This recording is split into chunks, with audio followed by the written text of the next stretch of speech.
And good evening, everybody. Welcome back into the Dragon's Den. Sorry you haven't seen me for a little bit. Um, a lot of travel over this past weekend, and then just buckling down and trying to do some errands and painting and other things. And I'd sit here and get ready to stream and just realize that I was just tired and brain dead. So it probably wouldn't have been a good stream. So uh, let me just bring you up to date on where we're at. So we've got the KB3D Death Racer treads are now done. The Death Racer went with Mrs. Dragon, is in Colorado already. Oh, by the way, Von Deathheart, welcome on in and thank you for the Prime subscribe. I appreciate it, my friend. So the KB3D Death Racer is out there along with my Death Racer, which is the Mechanism wheel style. We also sent 3 printers ahead, and that is our Rook 2020 Mark II, the Voron V0 that I built as a Voron V01 years ago, and is now updated to the V02 spec. And we sent the positron as well. So those 3 are with Mrs. Dragon over in Colorado already. We're bringing my drag racer, the KB3D drag racer, which is now up and running. As you guys saw, I took it down with me to D&D on Friday night, Dungeons and Dragons, and Evil Diesel helped me sort out the controls because way too much throw in the steering, and if you move that wheel at any point trying to correct when you're full throttle, left, right, and probably a roll, or if not, you are definitely departing the course. So we tamed that down some so that the steering's not as twitchy. And yeah, you pull that trigger and she goes. Like she just wants to go. So that's ready to go. Probably need to do a little bit of final trimming here and there. Like I said, I've been doing some painting and trying to get Mrs. Dragon's Death Racer ready to go. And I cheated a little bit earlier today. And by cheating a little bit, I mean kind of assembled to make sure some things would work. And I needed to try and center the servos for the hands. So I had to plug some things in. Hey, Eagle the Dragon, how are you doing? Yes, I am ready to come out and see you, your mom, and Mrs. Dragon. Yes. You've been holding on to that sub waiting. I appreciate that. So without further ado, as ModBot would say, you put in weights mid print. Nope.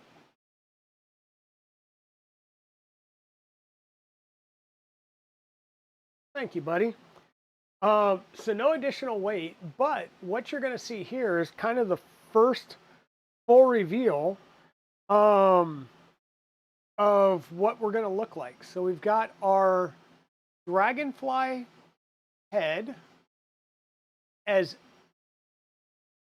best as I could to follow the about the same colors as the model that was used to do the head, right, or model the head. So we've got a base of Chaos Black, if you know your Citadel colors, a base of Chaos Black. I did the eyes here with a little bit of Lead Belcher, which is kind of their metal look, but hey, a light dusting on top of the black, it came out good enough right now. I've got ideas on how to make a second one even better, but we'll see. I think this is like auger blue, and this is the same thing, just thinned out with some white a little bit. This is brain matter beige, and just kept using, trying to paint as best I can, and then coming back with the black and touch up as much as I can. But there's the dragonfly head. The console is once again Lead Belcher. with a little bit of highlights here and there. No paint on our driver. There will be a painted head. I got to do a couple of more coats there and we'll be good. We've got on the rear, we've got our rear tower, which is done up as a clay pot, terracotta clay pot. And it's kind of hard to see, but we have roots that are coming out and going right down both sides of the driver. And I was worried how to make that look like dirt. And it was completely useless because the driver covers it up. So nowhere to paint where you don't need to paint. I've got some side plates that are in the works. Yeah. So I was trying to use the Firefly Blue as the base, which is a clear filament, but it's got sparkles in it. So if you backlight it, or if you lots of light on it and then you turn the lights off, it'll glow. And you see that this print failed. Not only did it fail, but my hot end, I'm not going to say it is borked, but there's the filament where it failed during a filament change. So, hey Rum Online, how's it going? So what I'm going to do is I'm going to take the sock off and I'll take the thermistor or the heater and the thermistor out, get those off, clean all the stuff up, and then I'm going to heat this up and try and clean that out and see if I can't revive this nozzle without doing bad things to it. But yeah, and that's my one of my conch hot ends that Fadis gave me for the beta testing. So that failed. Now, to be honest, the Firefly, Capricorn Firefly Blue, Purple, whichever Firefly you're using, it specifically says to use larger than a 0.4 nozzle. And I was using a 0.4 nozzle. Yeah.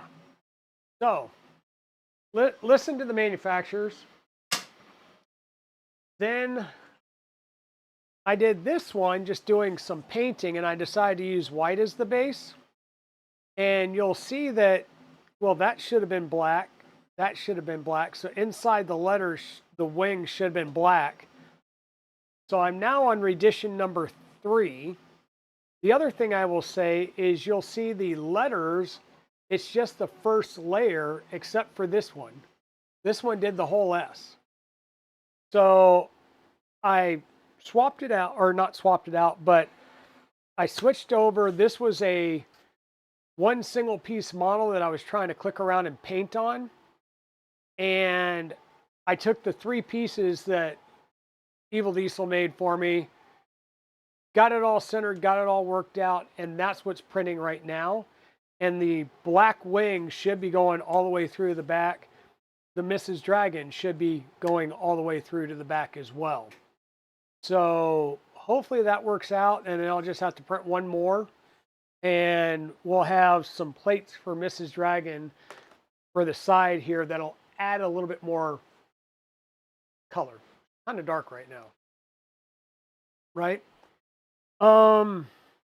Electronics wise, so we've got our ESC controller bundled up underneath here, and all of the servo wires are actually running loop back up here and running right down underneath the driver's seat. So the servo wires are up in here going through the top. There is a center channel through this whole top piece of the model. So it's going through there.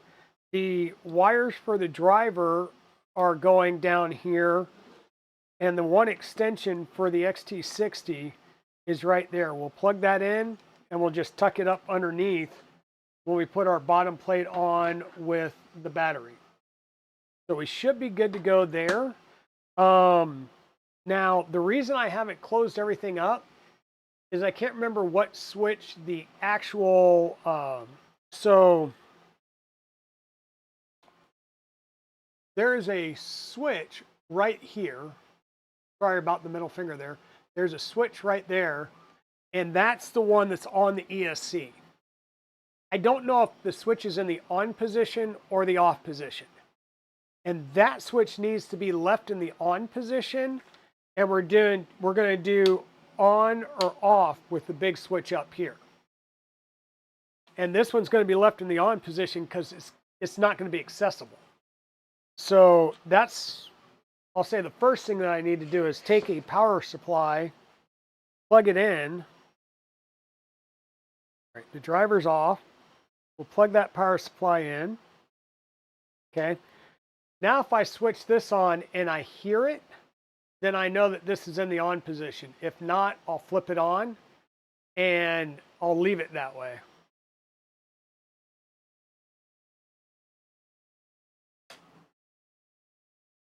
Didn't hear the servos, so let me switch this now.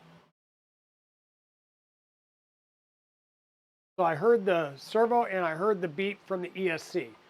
So this is now in the on position, which means I'm going to turn the big switch off at the head. Now the power is disconnected because remember the switch in the driver is switching the positive lead from the battery to everything else inside. So we're good. I am going to go ahead and unplug this again.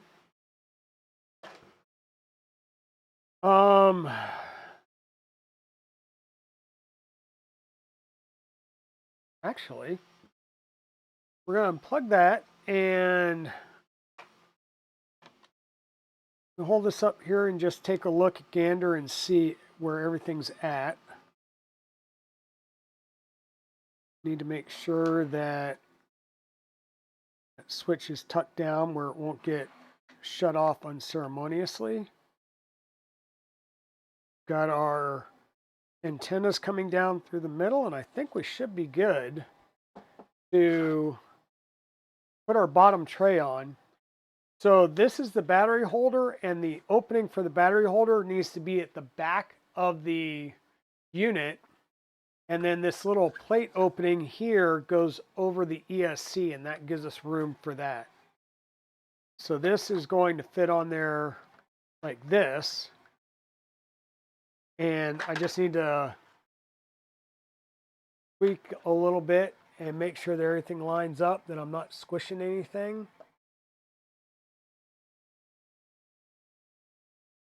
We'll go ahead and get some screws going in. So how's everybody doing tonight? Hopefully well. Hey Petty, how's it going? Missed that earlier. Whoops, where'd that one go? Hey sis, how's it going? Can't stay long? Well, it's good to see you. I was thinking about you.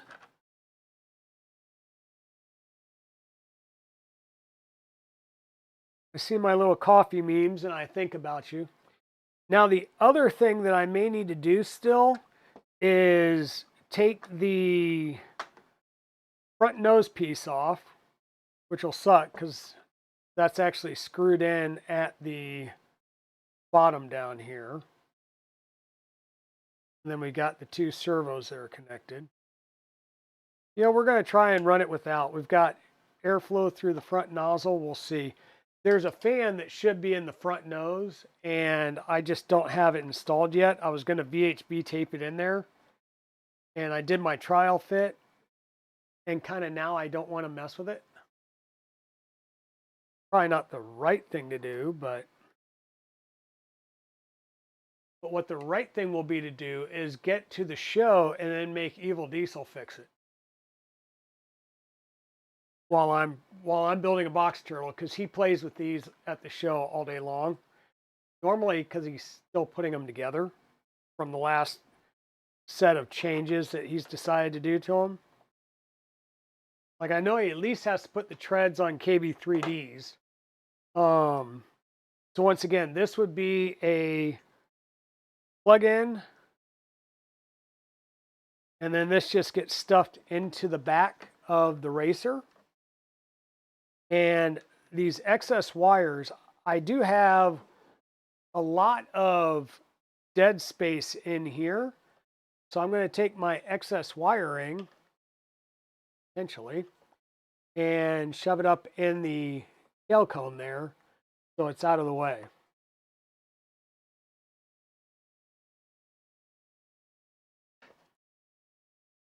Kind of just like that. That way it's out of the way, it's protected. I feel like there should be a cover there. There is a hole there, but I didn't print a cover for it, so I'll have to see. We can get that covered up though pretty easily. So now there's our Death Racer. What do you think of my paint job, sis? That is a dragonfly face. We have a little bit of ventilation going on there in the front to allow some airflow over the ESC. Terracotta pot turned over with some roots coming down around the seat. And like I said, the head of the driver is going to be a bald eagle. It's downstairs because I still need to add a little bit of paint to it. But oh, cool, thanks. So what else? Let's see. Where's our instructions? There's instructions. Go over here. Probably not. Oh, it is on the right. That's kind of almost a first. So we still need to build our bludger. Now, I will tell you, we're not going to use this piece here. There's a different piece. We're not going to use the top piece, the servo tower, or any of that. We're basically going to have a sprung bludger, right? So what I mean by that is the bludger is going to be in here, and it's going to come into a rear piece that we plug in through the top, and there will be some spring on either side. So it's basically going to be a fixed bludger, and we just spin into people to hit them. We did that because it's one less place to fail, mainly because one of the first things that happens is somebody goes in for the first hit and they hit somebody decently hard, and whether they take them out or not, it strips the gear in the servo, and then it's just a loose floppy rod. So what we decided to do is basically a tensioning spring on either side, or not a tensioning spring, but a spring on either side, and that will not transmit the entirety of the kinetic blow into the tower, which could break our model, but it's going to have enough to dislodge the head, right? And it worked out really well. We've done it at a couple of shows, and the folks at Offset have actually been looking at that design for incorporation in the larger Death Racer file set. But what I do need to do is attach this. So what do we did it? Fix servo in place, blah, blah, blah, push fit the rubber grommets. Start the brass bushing into the grommets, fit the servo, fix the servo tester, fix the metal servo horn, tighten the clamping screws. There's an included carbon fiber rod that is pre-drilled holes in the correct place to attach it to the bludgeon and the bludgeon bracket. Yes. Source parts yourself, you might have to drill out, blah, blah, blah.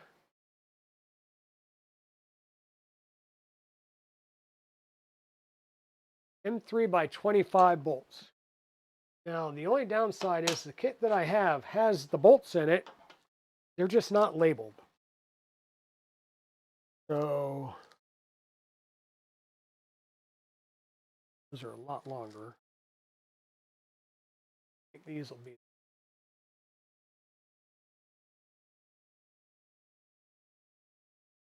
I think this is them.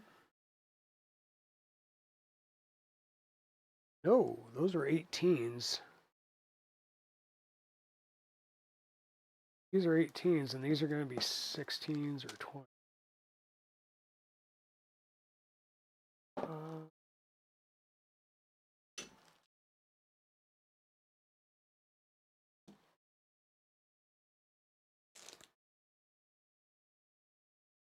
If this is them. Oh no, those are 20s. Maybe we're going to use our own bolts. I mean, 20s might work, but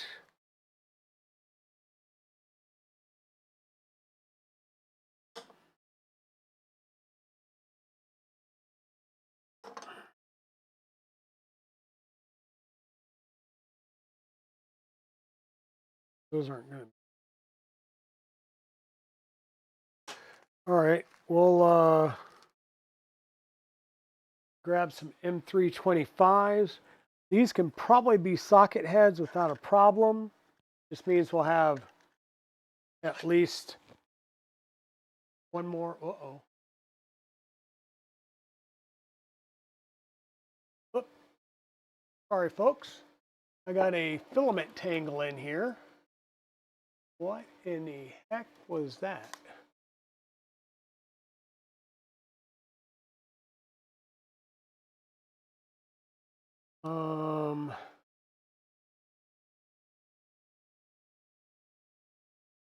Sorry, folks, bear with me. What that was, but that was like a full-on twist. Like full-on twist in the filament itself.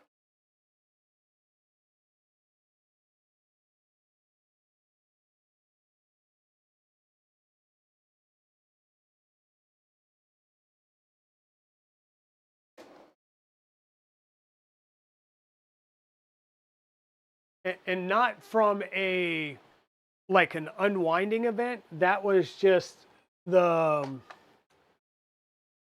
natural twist or spin in a filament, and at a certain point, as it's doing its pull in and retract, it starts to get a little loose, and then it basically twists it up like you might see with a lawn or garden hose. So I have a bear with you. How's it going, Ash? Welcome in.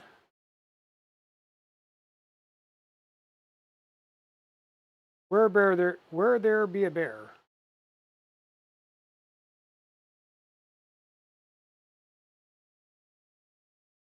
All right. All right, folks, bear with me 1 second. I got to take this phone call.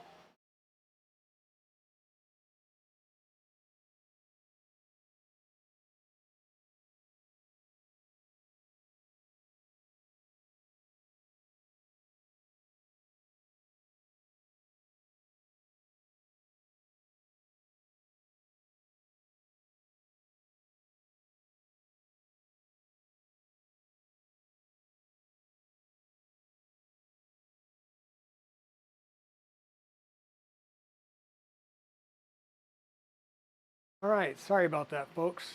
That was just a phone call I knew I was going to have to take based on phone call last night. Saw that bug face on your rig, man. It's scary. Oh, thanks, Ash.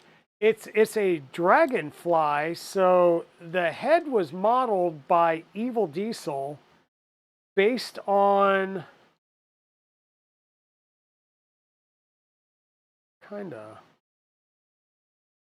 based on an image that he pulled up, and it turned out really freaking cool.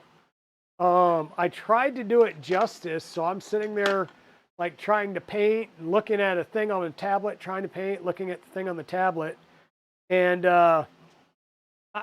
it's not perfect. Like I can get in here, it's not perfect, right? Could be sharper lines, stuff like that, but the bulk black color was sprayed on with Chaos Black from Citadel. And then I just dusted the eyes with lead belcher, which has given us that shiny look. Then I came in and painted the bottom cheek sets and everything. using paints from my miniatures that I've started picking up. So works well. So that's a dragonfly. So it's still a dragon theme. The rear piece here is a flower pot, and you can see that the flower pot's cracked open. The roots are coming out and actually going down and under the rider's seat. So I tried to get that done as well, make it a little bit dirty and muddy looking, right? And then the head is a bald eagle, but looking at some more references of the eagle, I've got to go in and repaint certain parts. But I'm going to do that tonight, and this thing will be ready to go to show Wednesday when we go to leave. I don't know how these actually attach. But we've got the bludger in there. It's a little wobbly side to side, but these are through bolts. So heads, and there's the through bolt right there. So this rod's not going anywhere. It's 3mm carbon fiber tube with, I think that looks about a 1mm wall for the carbon fiber. So that's going to be a strong tube. That's not going to break. Like I said, there will be a tube that slides down into here that this goes into, and there will be two pieces on either side. So this will have a little bit of a give back and forth when we actually strike something, but it will auto center, and we won't have to worry about tearing up or burning out a servo. So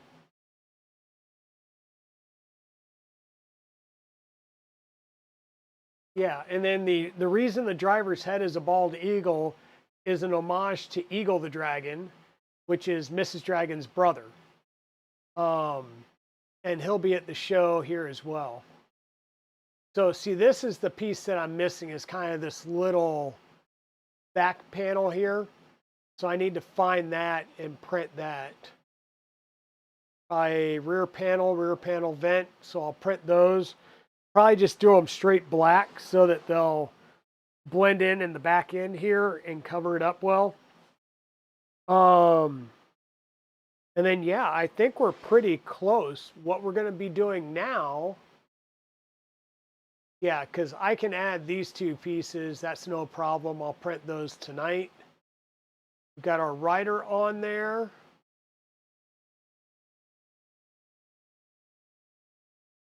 We're at electronics, folks.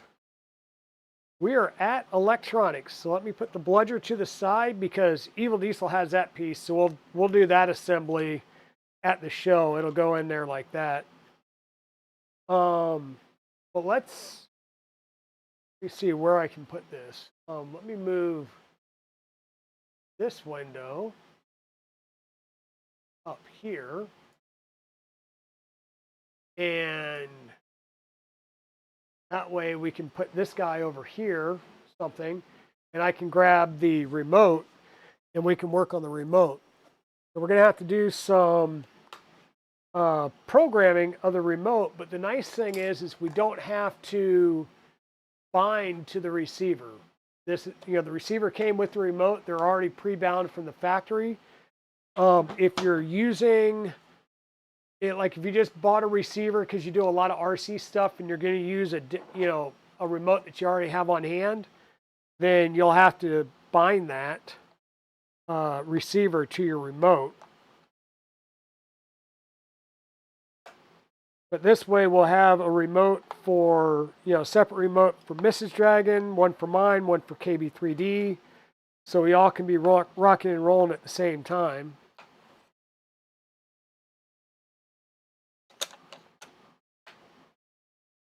All right, so got batteries in there. I'm going to sit down when we go to do this part. What do we got? We've already done the electrical work. It feels like a mess down here too.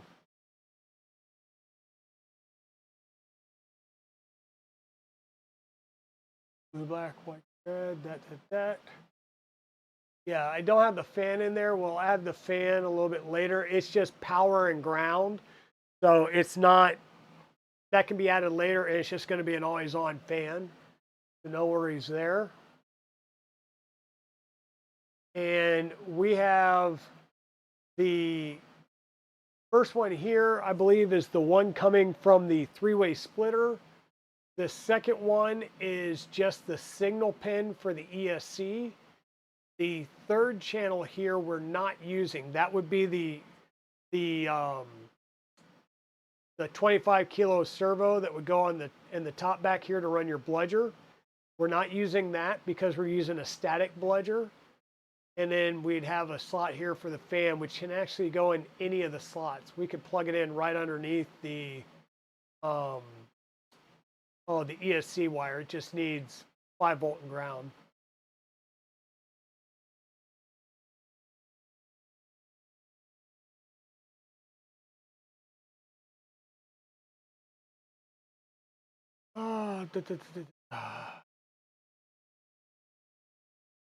Yeah, since the fan only needs power and ground, it can be plugged into any open channel on the transmitter. For ease of reference, they just put it in channel 5 because it's easy.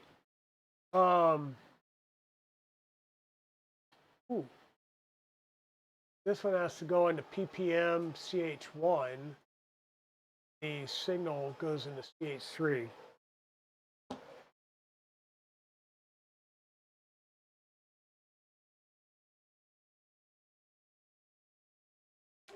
I'm gonna have to verify that that's how I put it in there. I may have put the signal wire into CH2 and not CH3. Darn it. And that's right underneath this area here.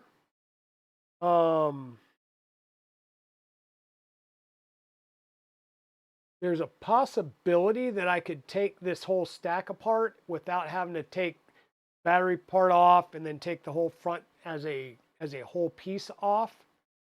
Dang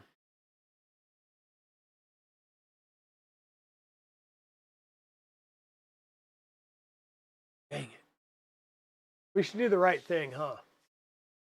Hey, Nick, how's it going?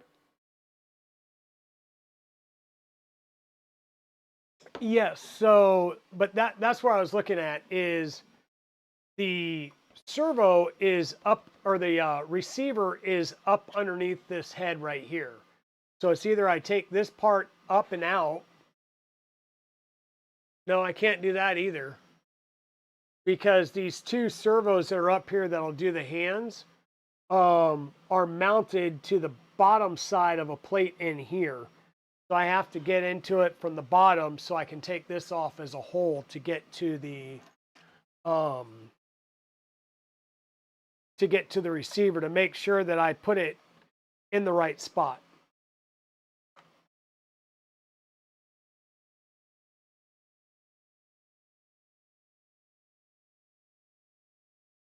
Fun times.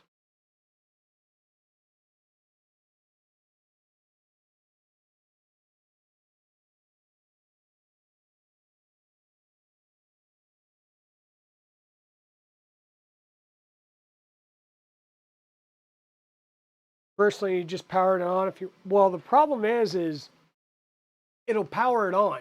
It's going to set the, because up next, what we're going to be doing is setting up the remote. So if it's on the wrong channel, we may not be able to set the remote up to follow the actual manual settings, which is kind of what I want to do, because with us having 3 different death racers there, I kind of want to make sure that ours are set up and easier to support if something does go wrong. It's just good practice. You know, don't deviate unless you're going to document everything and, you know, basically document, dang it, the deviation. All right, so bottom panel's off. I will set that aside. Like I said, my receiver is up underneath this, so I will undo the screws here. Undo the screws here. See the screws, undo the screws.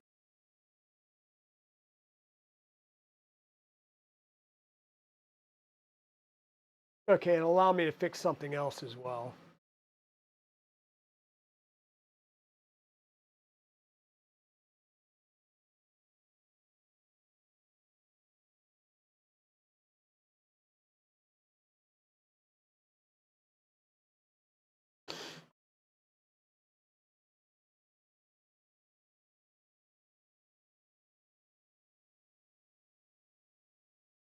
What's going on here?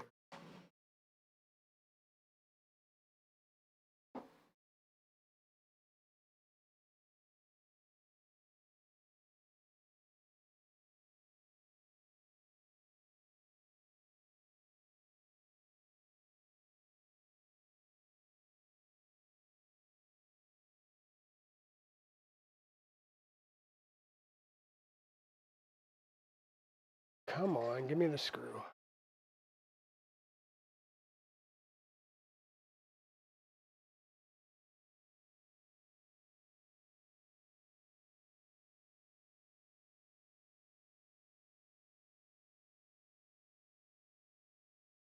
Can't tell if this one is unscrewing or if it's just spinning the whatchamacallit, the heat set insert,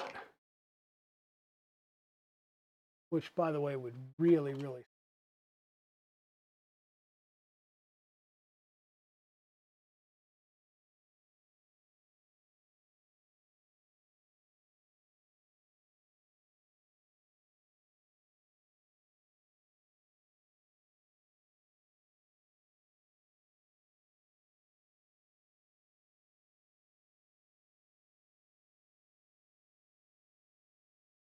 you come here, undo the battery.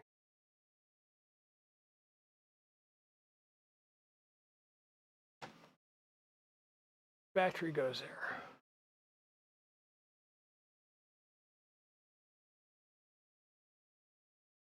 Yeah, I have a feeling that this one, the hey Tugboat, welcome in. I think on this one the whatchamacallit is spinning.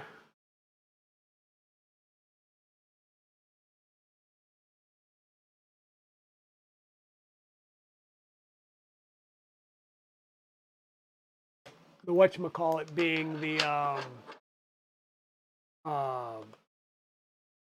heat set insert spinning on me.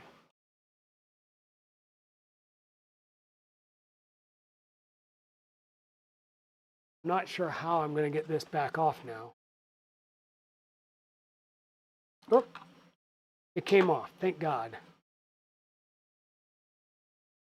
Okay, so it is in the correct place, so that's good. We've got the triple into the channel 1, which is PPM channel 1. Channel 2 is left open, and channel 3 is the signal for the ESC. So that part's good. Now what I can do, now that I have this off, is potentially put my fan up in here. What I decided I was going to do was just VHB tape it in. So I'll put VHB tape on two sides, tape, stick it in there as far as I can and shove it up into the corner, let that VHB tape sit in there, and then we'll use that as our ability to run our fans. So let me grab the VHB tape real fast. The reason being that we're doing that is because of the custom nose plate. If we were using the standard nose plate, then there's a proper cutout, and that fan screws right here. But because we don't have that it won't mount there because of the way that the custom front end is designed. So I've got to come up with an alternative mounting solution for the fan. and hope that it stays put where I put it. And those scissors are still downstairs.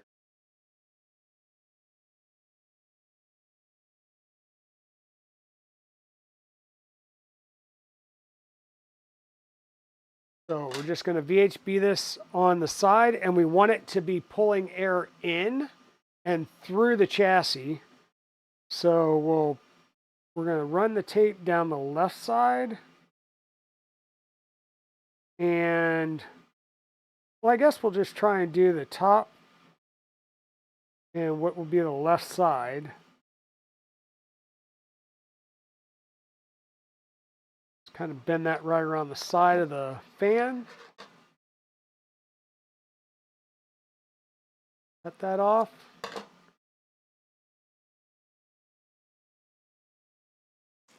How's it going, Tugboat? Welcome in.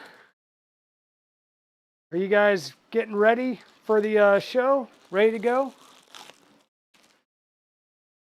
I'm starting to come down because I'm like, once I got the treads done for KB3D, I was like, okay, the rest will get done, and I'm not doing any more projects unless everything's done.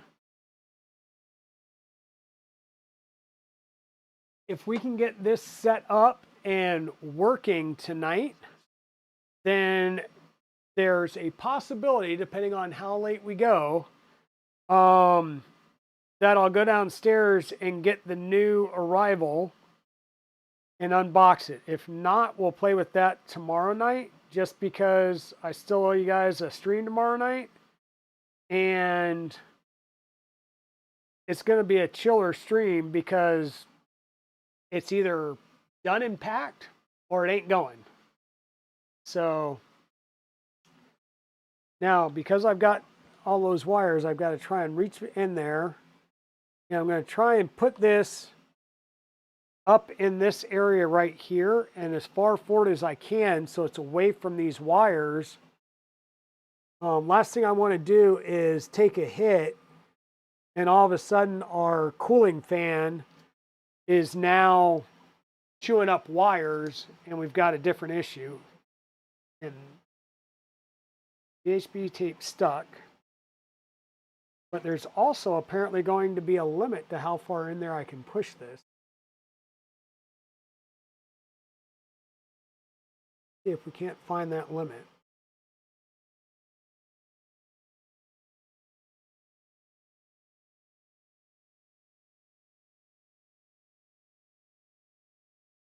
All right, I think that's going to work. And once again, our power wire and power and ground. Power is, which one is that again? The middle? Power is the middle. Ground is towards the bottom. Okay. Power in the middle, ground at the bottom.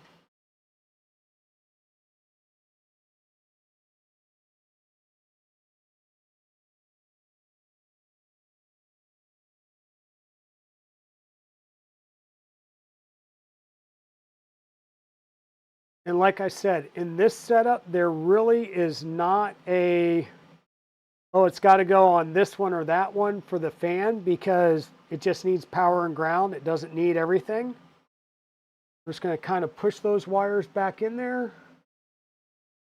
Make sure that it gets lined up between the sides of this. And that heat set did come out, by the way. That was the issue, is I did pull that heat set out.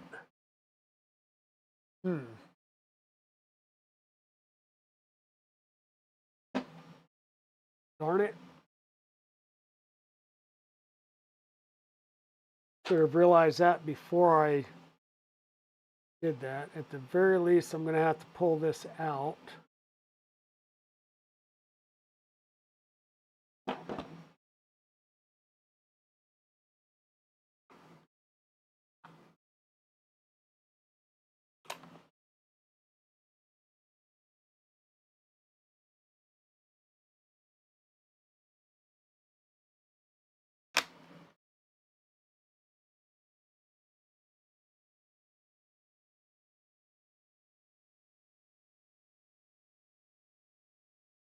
Hey, did I cross thread these that bad that I can't even onto it and hold it?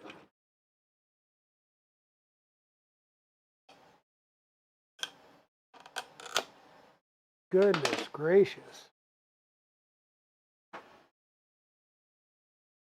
Hey, Lee Marie, how's it going?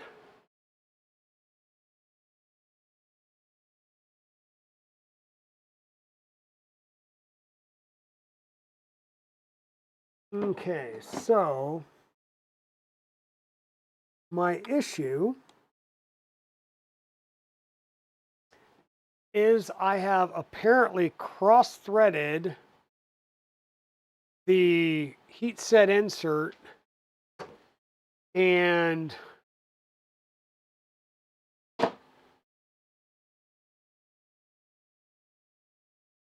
use gravity to our advantage here. Get that stuff there. This comes in from the back. If I can at least get the heat set out,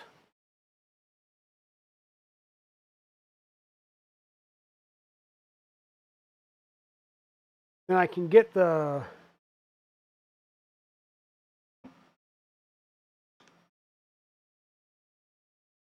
be able to get the printed part back in there, regardless of if I like put it in there with some CA glue or something like that to try and hold it in place. Hey Zombie, how's it going?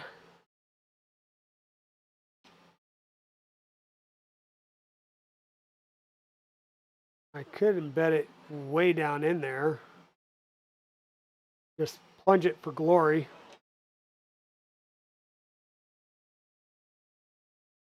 Oof da me. Oh, what am I looking for? Oh, all the soldering stuff's downstairs. Awesome.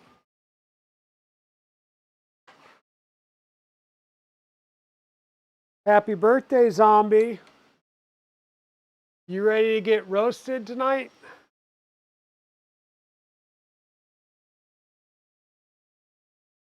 Awesome. Yeah, I'm not wearing mine because I'm taking it to the show, and I'll probably be wearing it one of the days at the show. So my thought here is I'm just going to drive this deeper into fresh plastic, and I'll grab a longer screw. You know? You don't know, now you know.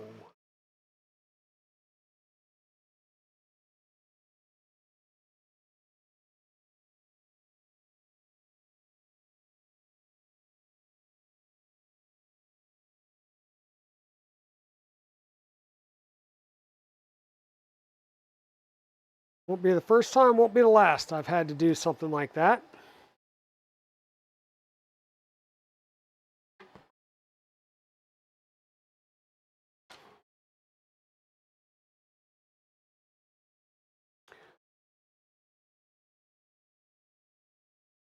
So we should have plenty of spare parts for ourselves or anybody else. Not printed parts, of course, but we're gonna have a full toolkit there. So if anybody, needs a screw, a heat set, or anything like that, we got you covered. We got you covered. Now that's going to require a longer screw. Good thing we have longer screws in here. Let's go with I don't want to lose my wrist to this screw.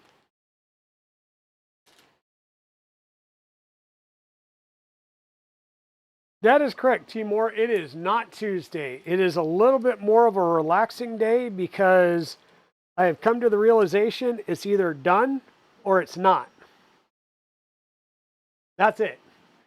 Those are my options. It's either done and working or it's not. Okay, so that should be good. Let's get that back in there flat. Get this stuff going in there. Push that in there. The big thing is making sure that you're not smashing any of wires.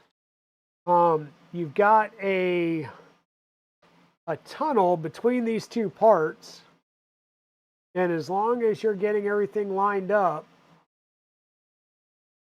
you should be good.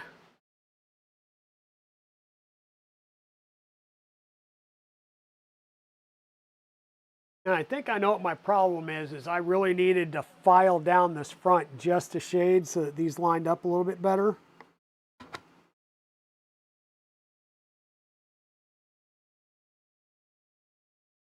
And I chose the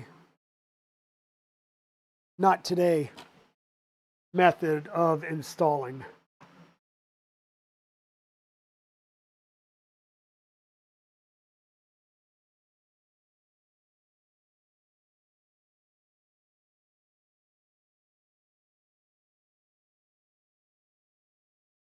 I said that, and now I may be forced to do the yesterday version of installation.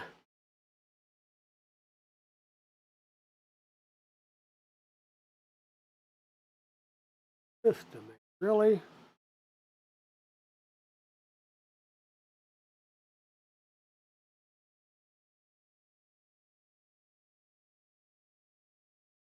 There we go.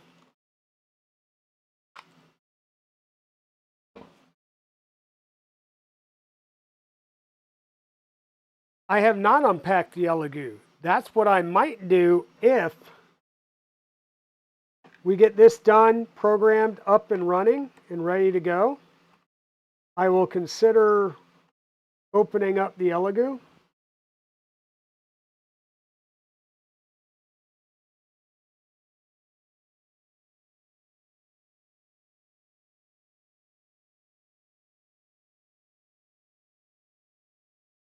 Okay, so that part's done. Now this part, we'll plug the battery back in.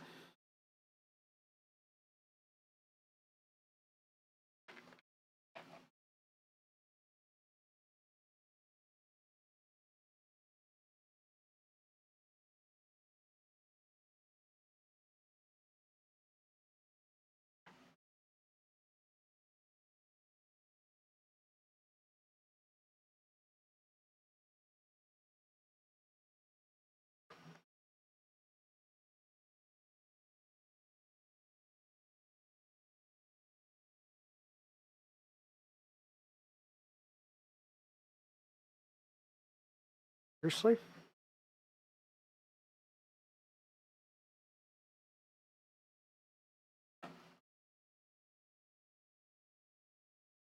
That one went in.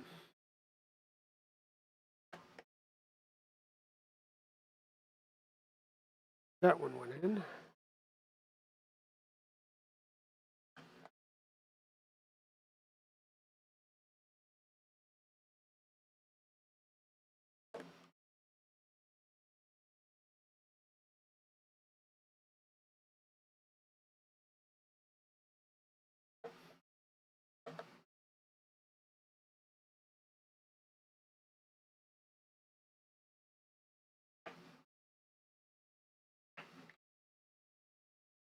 Give me.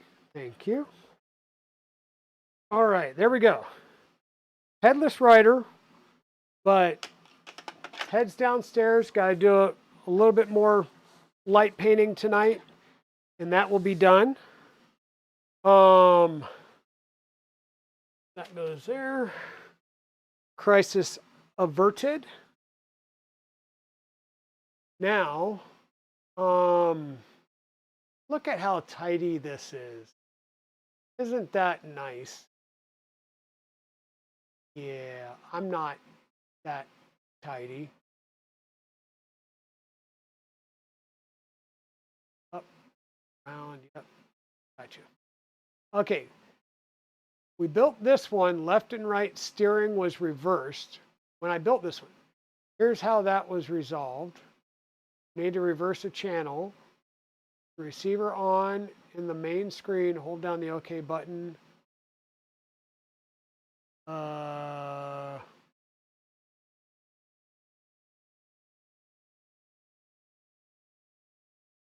All right, I guess that's, so it should just be that much basic, huh? Thanks for the lurk, Lee Marie. I didn't even check if they were streaming tonight. They probably are. See the notifications real fast.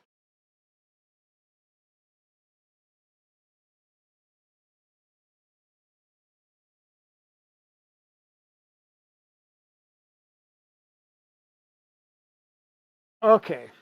We're going to start by turning on our transmitter, which is this little slider right here.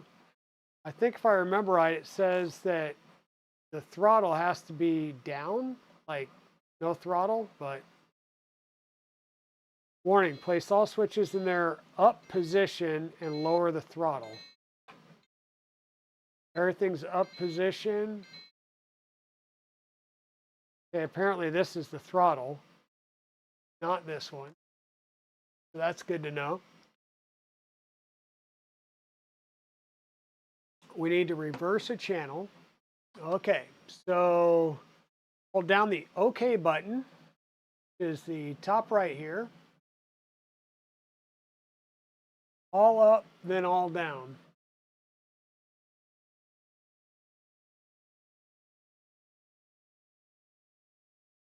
Oh, well, my racer is done. KB3D's Death Racer, we just need to put the treads on once we get to the show. The treads are printed. And this one, I got a couple more things on the head to paint. And then the bludger piece that Evil Diesel has, we just need to get it installed. So, hey, Tugboat, thanks for the subscribe for 12 months. Yes, that is right. Oh, it just beeped at me. We're going to hold the OK button down.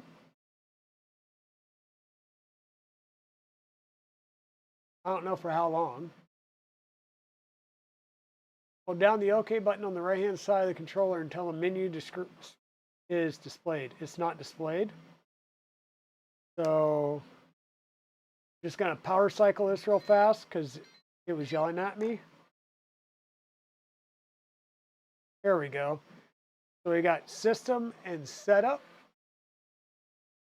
Use the up and down buttons on the right-hand side of the controller setup to select the setup menu.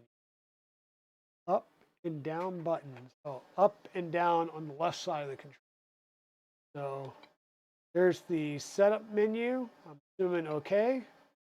Now we have function and reverse endpoints, display, aux channels, subtrim, blah, blah, blah.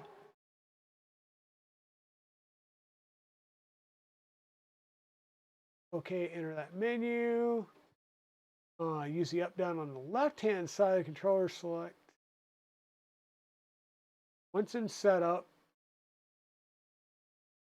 press OK on the reverse. And invert channel 1 by pressing the down button. OK. Save the setting, hold down on the cancel button. That was it. That's all we needed to do, Lee Murray. Because you just did yours, right? Hey, Wick Allen, how's it going? Welcome in. Hey, Liz, how's it going? Lee Marie, thank you for the 100 biddies. Zombie, thank you for the 69 biddies. We're now in a level 1 hype train. Plug a battery in, confirm the controls are correct. The racer should drive forward, reverse, left, right. Okay.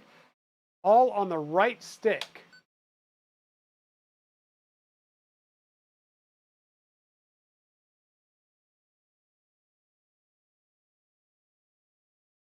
Okay.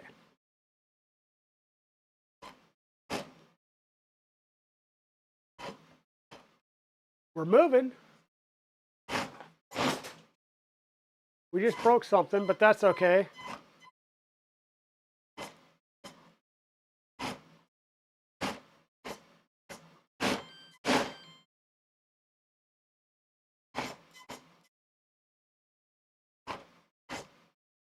we've got a working death racer.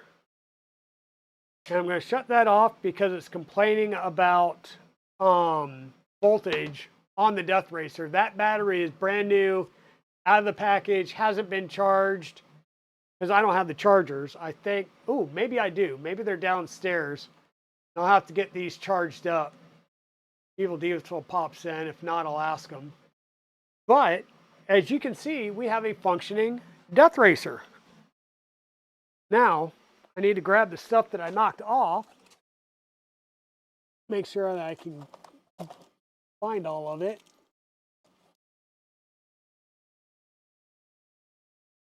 Good thing I didn't break the bludger. That would suck. Like, hey, we're going in with no weapon.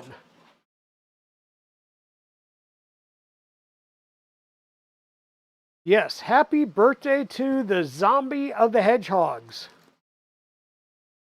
Happy birthday. What I'm going to do is I'm going to take all of this extra stuff and put it in a baggie.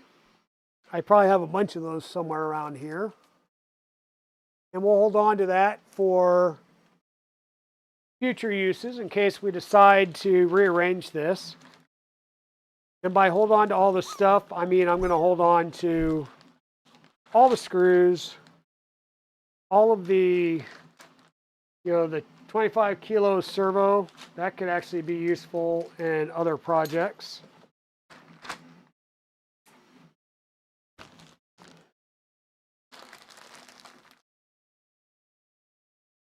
There you go. We now have a death racer. Like I said, I need to do a couple of more colors, fixing some of the colors on the eagle head. And we're printing side plates right now that we'll be able to install on here. But as you saw, we've got movement. So that's awesome. And we're at a 49% level 1 hype train. Thank you so much. And yes, happy birthday, zombie. I would sing happy birthday to you, but that would cause the hype train to end and everybody to leave. Maybe later on when I've got Liz to help me. But yeah, thank you for the 300 bits there, zombie. This is the Big Tree Tech Kit.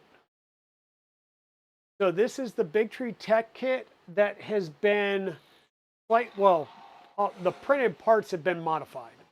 Okay.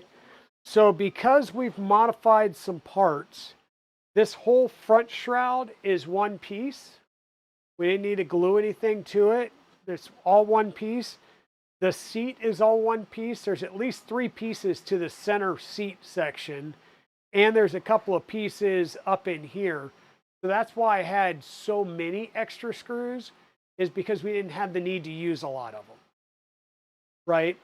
But this is the Big Tree Tech Kit. It comes with everything, including your rod for your bludger, the 25 kilogram servo if you're running the typical servo top. Hey, Kenneth 3D, welcome in, or Kenneth D, welcome in. Thank you for the 10 bits. I appreciate that. I really do appreciate that. Ooh. Well, that stinks.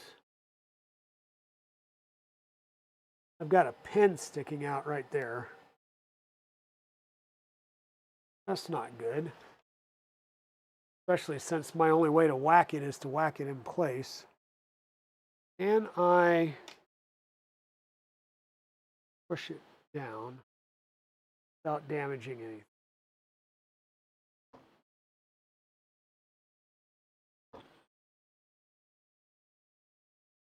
Big negative, Ghost Rider.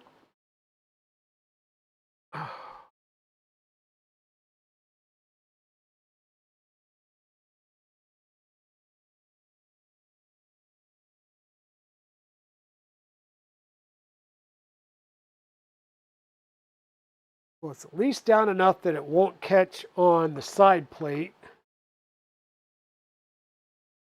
That one's there. I wonder if these were the ones where I joined the, I think these are where I joined the the treads. I would highly suggest not doing this, but if you slip, you're going to be bloody.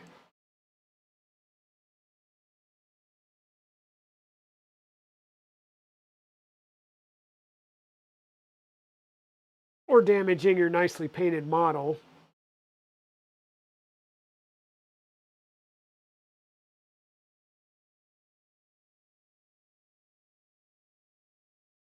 Okay.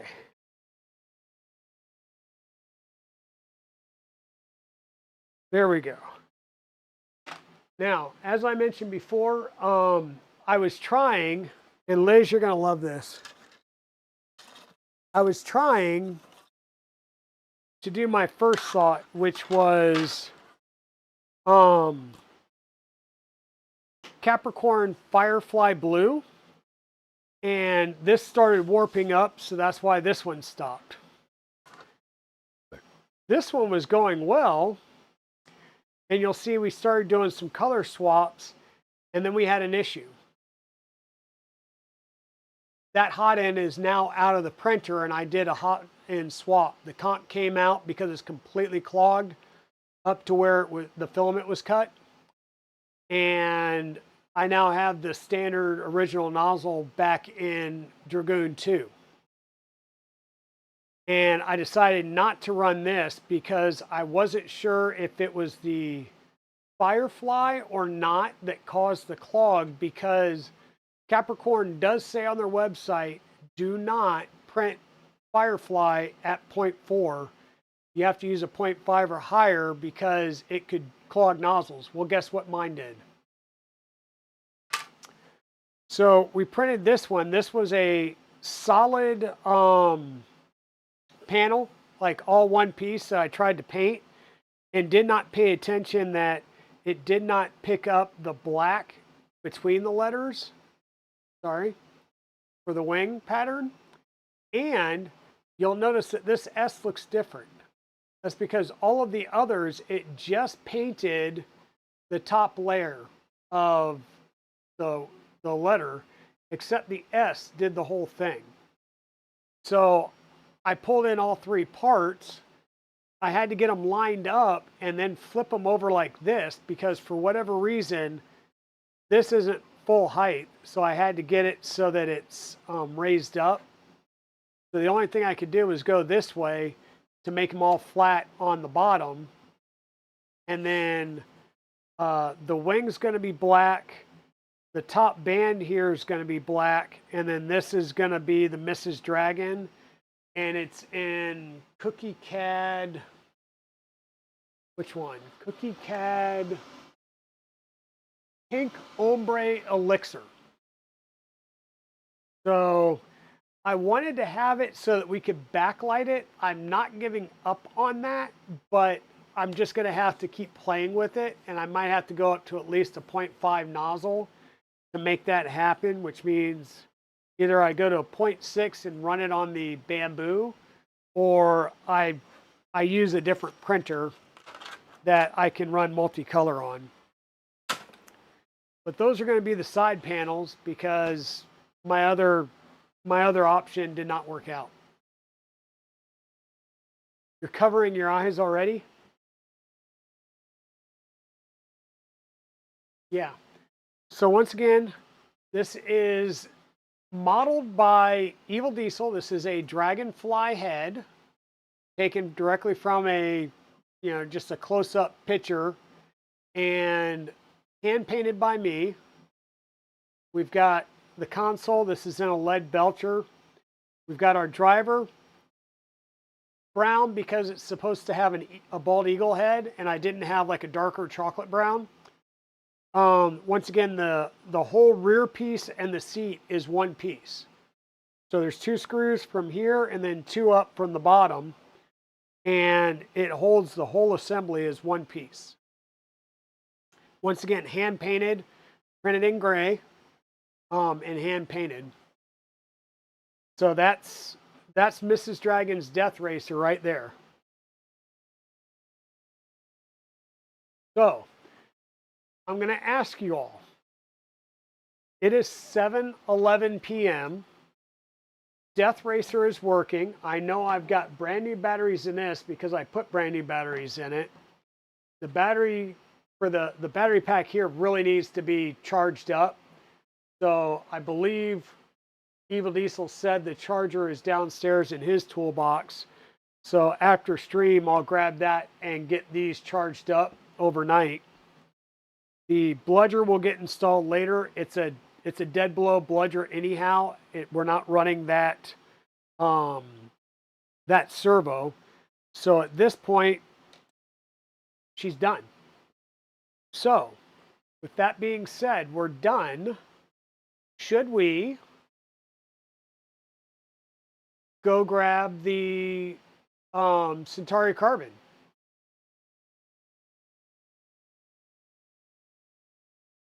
Let me know in chat, a little bit of user interaction. Let me know if you want me to go get the Centauri Carbon or not.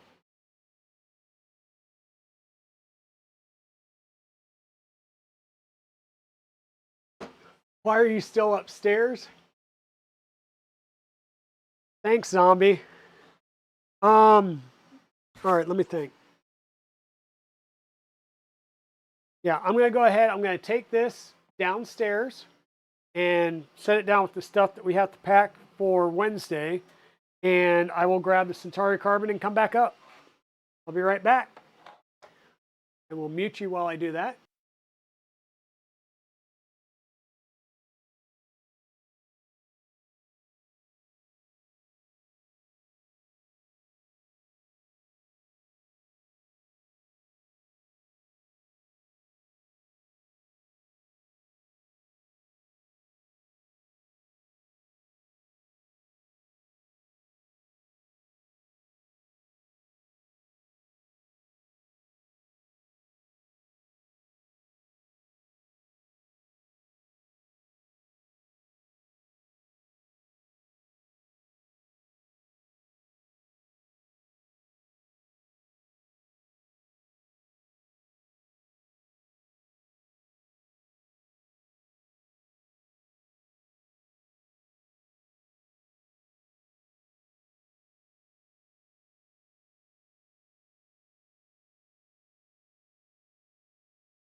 I'm glad I half looked as I came in because I about doxed myself. All right, let me get a box out of the way so I don't trip myself up. We'll keep that. We'll toss that in there.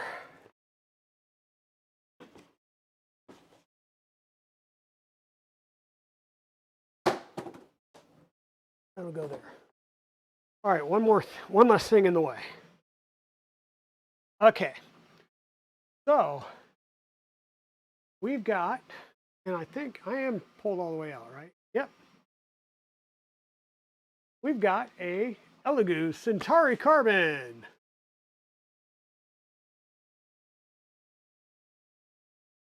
One Dragon's Den lane. Yeah, that is true. So actually, I think what I'm going to do is I'm going to set this down on the ground right here and move the camera around so you can see as I open up the box.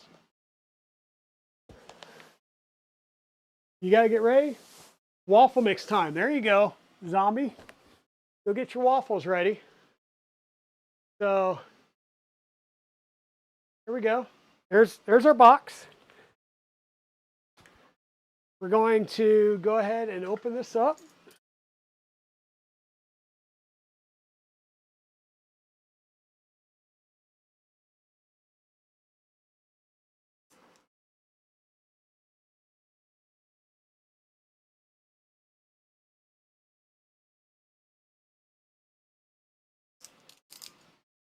I'm going to say there is the standard, shipping love right there. But I think we're good. I think there's enough padding in here from what I saw. Just in case, recommend keeping the box and packaging for 30 days in case of any return or exchange. Awesome. Let's see, we got a user's manual, a user's guide. Okay, which kind of gives us a little how to take things out of it and set it up. We'll look into that. I do with the mouse.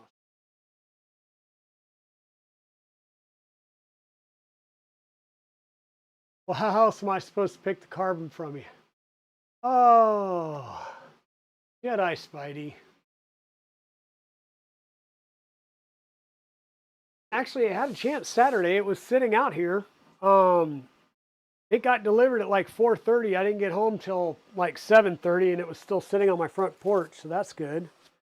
Okay, one piece of foam, and this is the top, and this is tempered glass.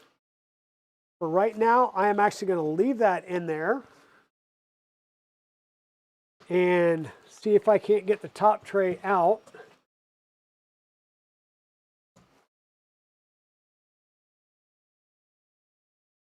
Darn you. I have to, I guess. Is there... Oh. Nope, that's it. Just this piece as the top tray. So I'm just trying to do that so I don't pull an Uncle Jesse and shatter the glass. Must be great when your name is a verb. Okay. We do have padding on all four sides, so that's good. And that poke would have been high enough on the side. I don't think it's going to matter.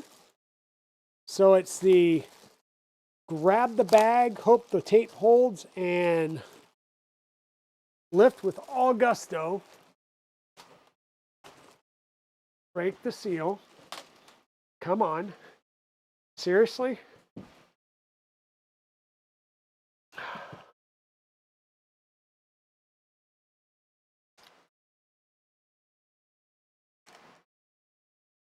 You can do it. Oh.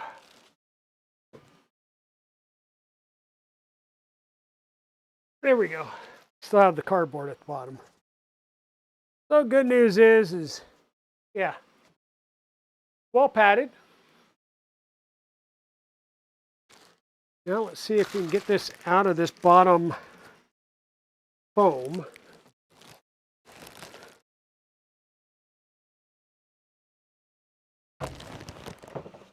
There we go.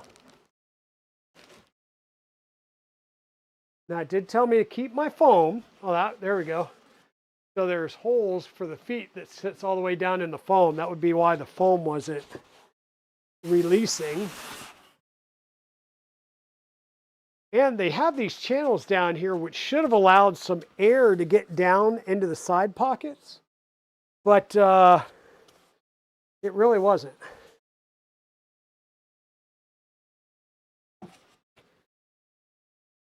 All right, so little bit.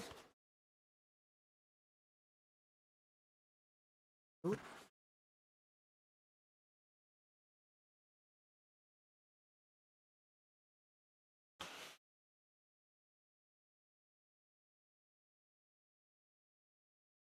All right.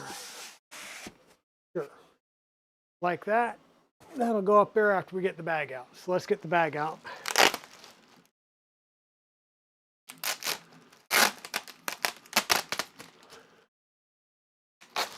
See if we can get the Elegoo tape off semi-nicely.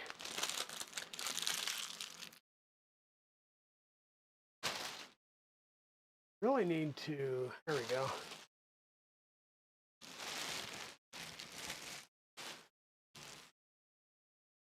Pull the bag down.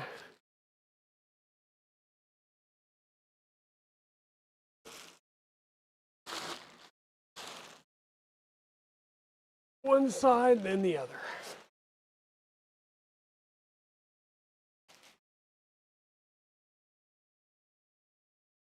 There we go. One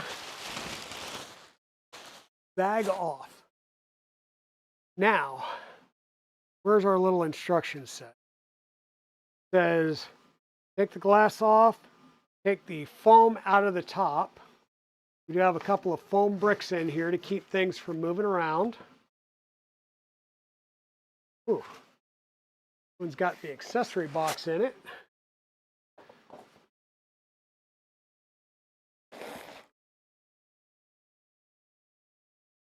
Pull foam out, pull the accessory box. Oh, look, there's more foam in the bottom here.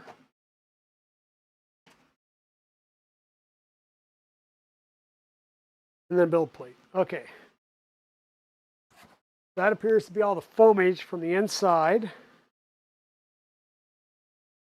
Going to tell us to unlock the heated bed. So before we can do that, we need to get into it. So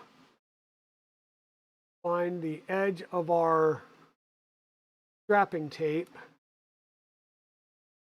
I really, really dislike strapping tape. I know why people use it, but I dislike it.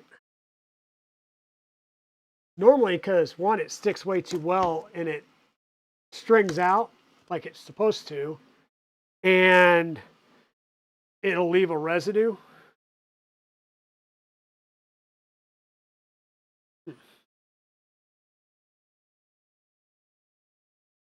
See if we can't get this strapping tape peeled off.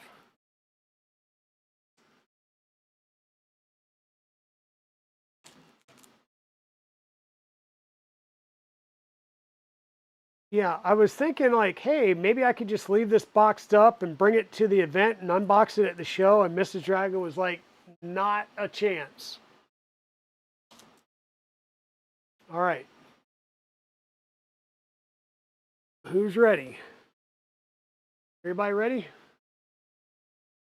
Get the camera centered here. Let me grab a little bit of coffee.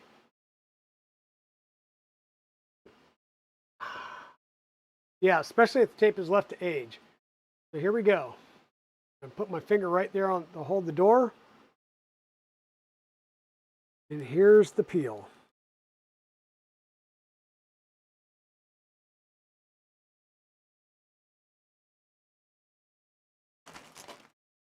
There we go.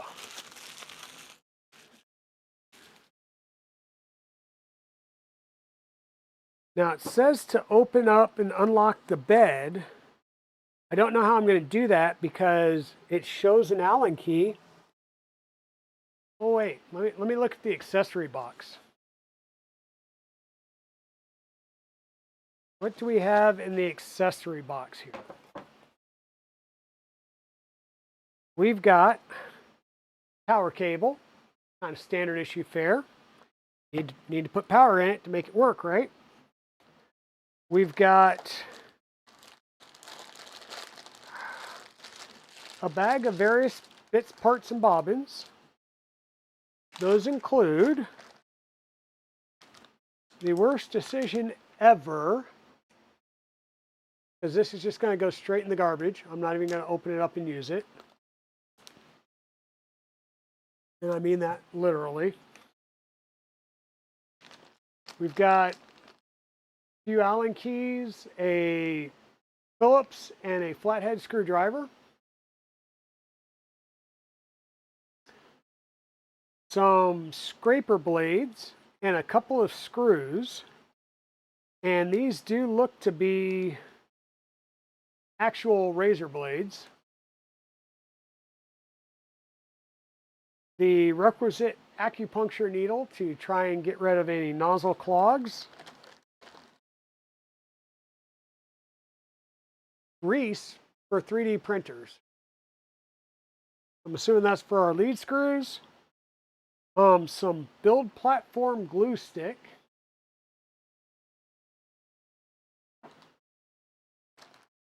And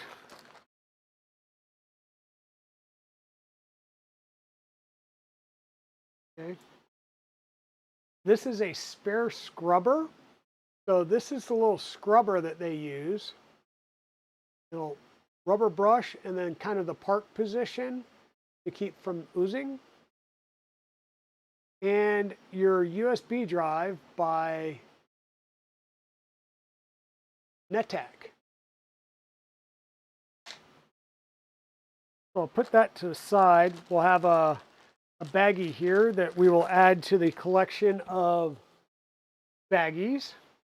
What else do we have in here? That's an empty one. We've got a spool holder. Typical fare. I wish it would telescope out so you could use a 2 or 3 kilo spool, but we'll see issues with that in a minute. And the screen. We'll do the peel once we get the screen mounted. I'm going to put some of this stuff off to the side. By the side, I mean back there. Close up the accessory box and put that in the box. Told us to remove the bed. So we can do this, or I can just grab my drivers and do it the easier way. Are these 2mm? They're M3 screws. Wow, that's actually a new one. They do have arrows. Let me bring you guys in here real fast. They do have arrows pointing to which of the screws to take off. I don't know why that tab is there. I really don't, but we're going to take 3 of these screws out.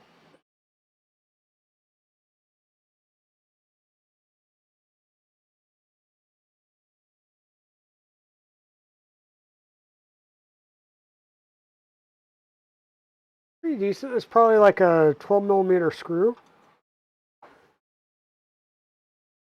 We got one there, one over here. Basically locking down the 3 corners next to the lead screws and the rods. This looks like probably what, 10mm rods?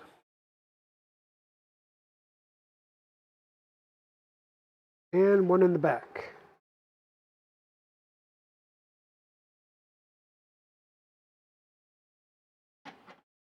Hey Daisy, how's it going?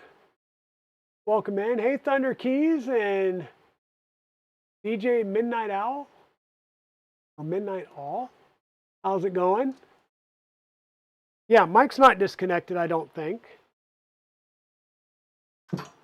Oofda. Drop the driver. Ugh. You missed the beginning of the stream, Thunder Keys. The Death Racer is moving under its own power and then beeping at me because it needs to be charged.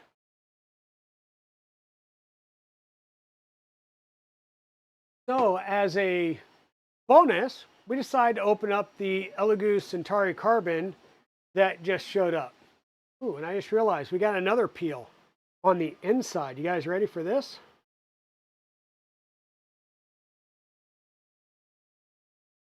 Peel number 2 for this printer.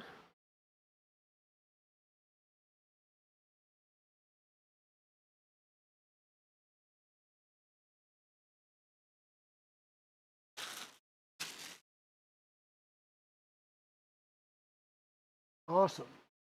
So I don't see anything here. It doesn't tell me, but I'm going to just assume that the poop chute doesn't need the piece of foam that's shoved in it. So we'll pull that out. We'll throw it in the box.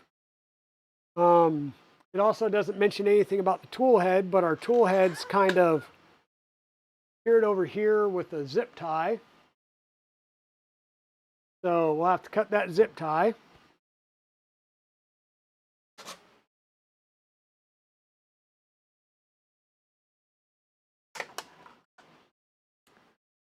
Throw that away.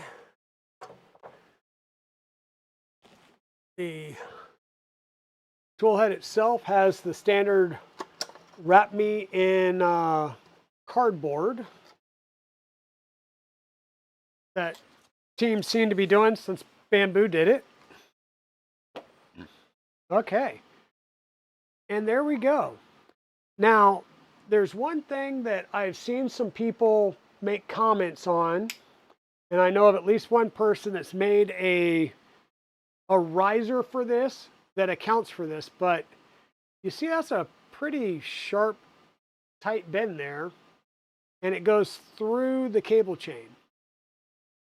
So what I've seen happen is people have taken this PTFE tube out of the cable chain and it just routed it through the top. And if you put a riser lid on here, like I will probably do, a vented riser, I know people that have been adding a slot in the back for your PTFE tube to be able to move around. But as this moves around, that's going to put a lot of weird strain on that filament going in there. Okay. Like I said, this does have a poop chute. The multicolor option for this, from what I understand, is coming out in Q3 of 25, supposedly. Standard Core XY motors. So there's one motor over there, one over here. Looks to be 6mm belts. They do not crimp. 2M 6mm. Of course, we've got linear rods everywhere. These look to be 8. The ones down here are 10. 8mm lead screws. Single Z motor. So we've got a triple belted Z. I wonder where they saw that at. Yeah, this is where your side spool holder is going to attach, which will be nice. I did say a side spool holder. Before we mount our screen, let me slide this around.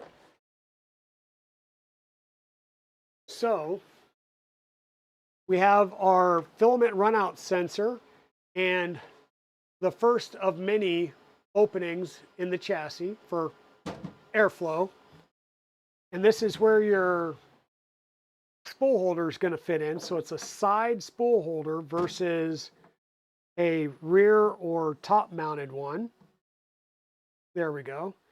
Now what I have seen is, you'll see this is moving a bit. This does oil can a little bit because there's no auxiliary fan or anything in here that will help hold this in. It's metal, right? But it's just not going to hold things. Now the question is what kind of metal? Steel, aluminum. So aluminum corner frame, and then the side panel is steel. Rear panel is steel. Right? By the way, is the KB3D pry tool, aka screwdriver. So the panels are sheet steel, but the frame is aluminum because, once again, not magnetic. Is that a peel on the plate as well? I don't believe so. And hey, Winnis, how's it going? So is it that printer that you were having issues with that ABS on? Was that the one that you just got going with the new toolhead board?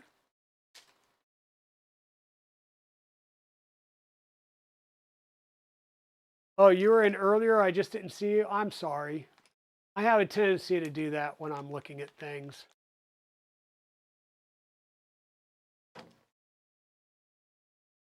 Welcome to your work van. Oh man. Well, hopefully your work van is better organized than the Dragon Den is, because the Dragon Den is a disaster.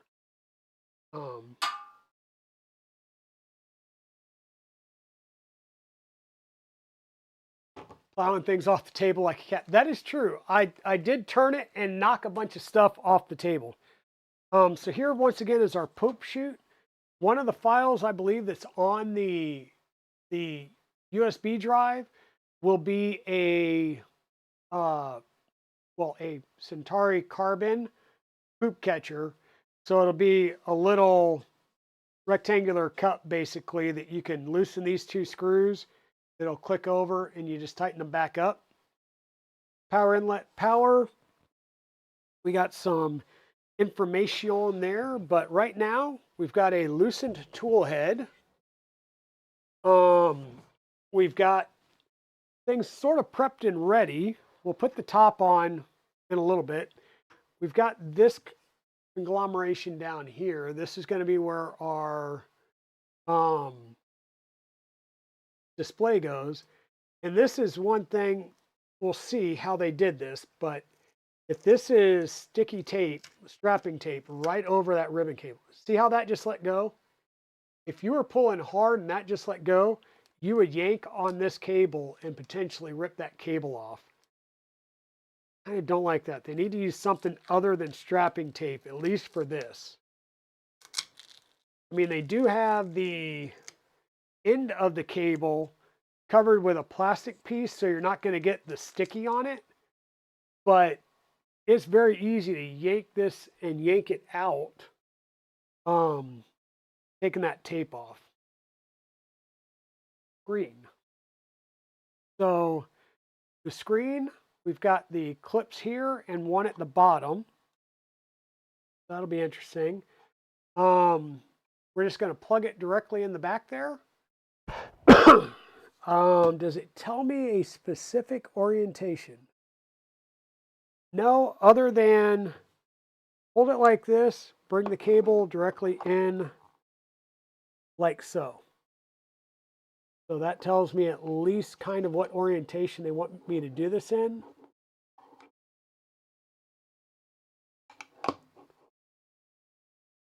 Not a lot of room to work with there.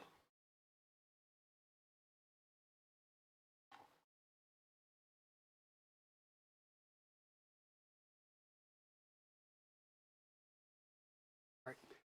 I'm going to turn this around to make it a little bit easier on myself.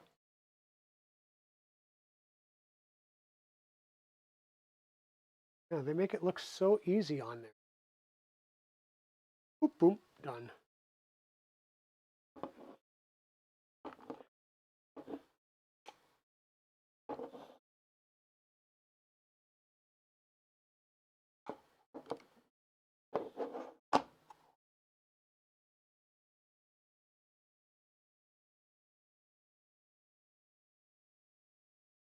It's all about getting the angle. All right, that feels like it went in. So now we'll push the excess back in there. And the bottom kind of sits in first. And the bottom. The top rotates in, and then you'll slide it down to clip it in. And then once again, we'll have our third and I believe final ASMR right here.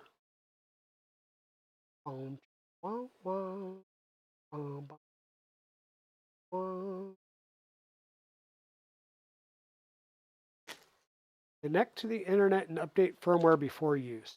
Yes. Awesome. Okay, so we've got our screen connected, our doors there, we're good. Yeah, I'm not sure what that is, but that is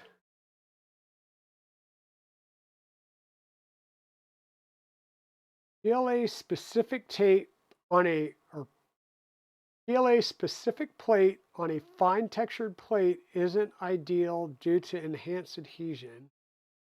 May cause difficulty removing the model.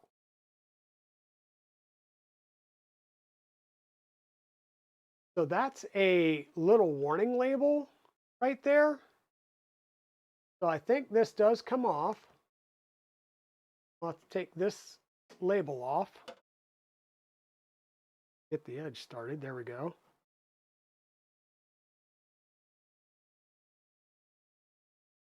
And of course, it peeled crappily.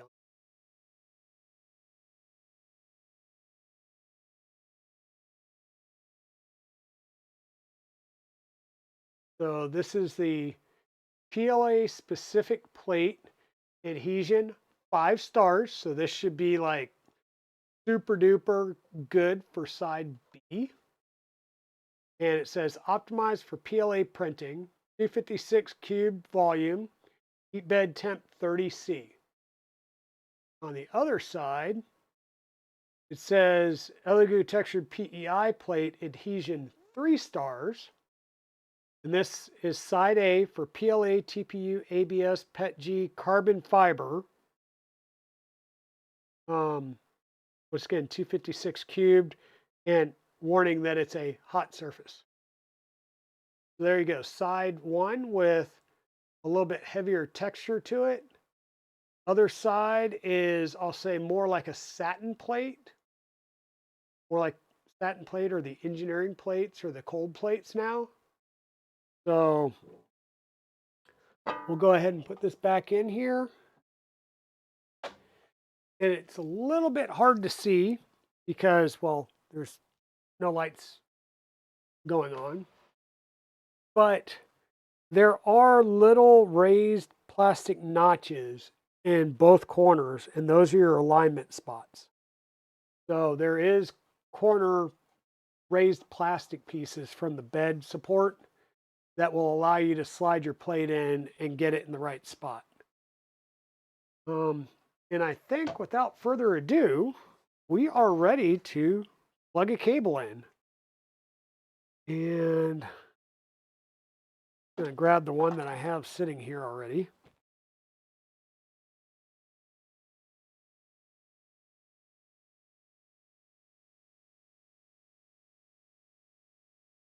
Get that plugged in. Turn the power on. Now on this switch, down is on, up is off. Just that's a little something that I try and remember about all my printers, because when I do a build printer, up is on and down is off. So if I'm trying to shut something off, I just want to reach around the back and just, push down, right? Plug it in, plug it in. It's plugged in. We've got the Elegoo coming up.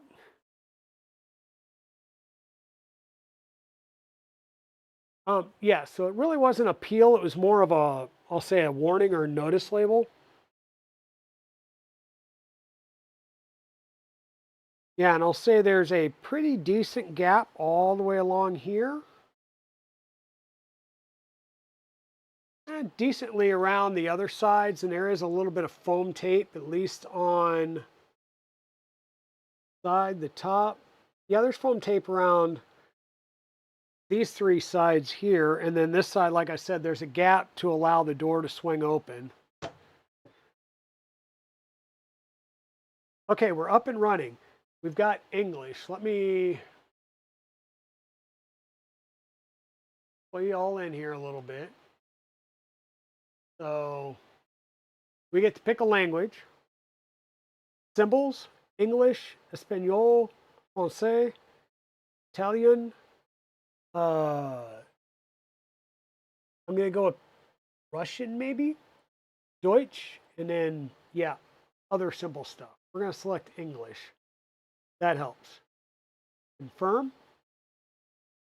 And use the hex key to remove the 3 screws shown in the image. So this is reminding you again, remove the bed screws, because if you don't and you start the process, it's going to go bad, right? Yeah, and the USB port's right here. And the nice thing with that, I'm going to take the USB drive, right, and look at it. So I still have a 50-50 chance of screwing it up. The net tack, the wording on here should be facing up. And it'll go right there. Okay? On the Creality, it's way over here. At least here, it's close enough to the monitor that you're not going to catch on it. I would really love to see like the Bamboo, where you have an SD card that just slides into one side or the other of the monitor. What I really don't want is the Anycubic, which is sticking out of the side right over here. There's nothing on this side, and you've got a USB sticking out on the side here, just begging to be ripped out. So that scares me with that printer every time I go to use it. Only 2 complaints: the location of the USB and the fact that the on-off switches between the printer and the ACE unit are on different sides of the printer, and they go in different directions for on and off. Just too much confusion if you're trying to shut stuff down in a hurry. But anyhow, back to the Elegoo. We're going to click confirm because we've removed those. Ensure the chamber is free from foreign objects and click confirm. So this is, making sure that we got all the packing material out. There's nothing loose running around. There isn't. So we're going to confirm. Start self-check process. This is going to have it do its little thing. So I'll get this kind of centered on the table, and we're going to say start, and it's going to start going through its self-test process. And will the overhead camera get us any? Hey, other than being completely cattywampus.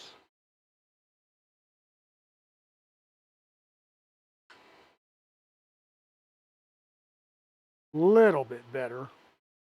Closer to straight than it was. Hey, bearded printer, welcome in. How you doing today? Yeah, we're doing good.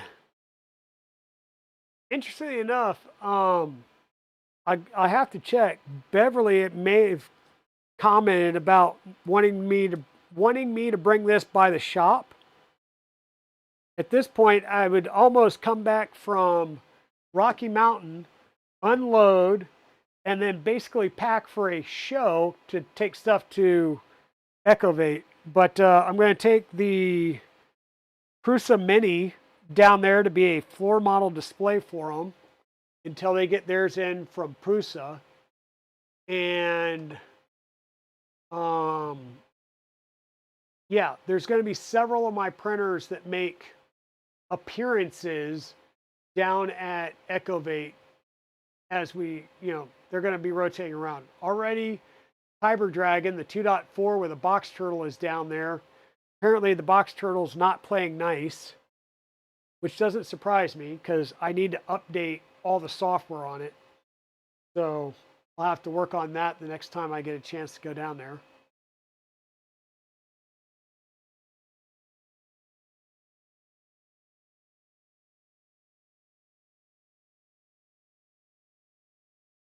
Why are you hiding, DJ Nightwolf? So the checks that it's doing is it's heating the nozzle, it's heating the heated bed, then it will check the heat break cooling fan, the mainboard cooling fan.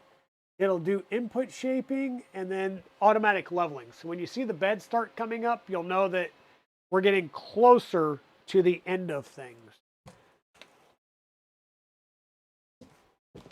And while we're waiting for this to do its shenanigans, let's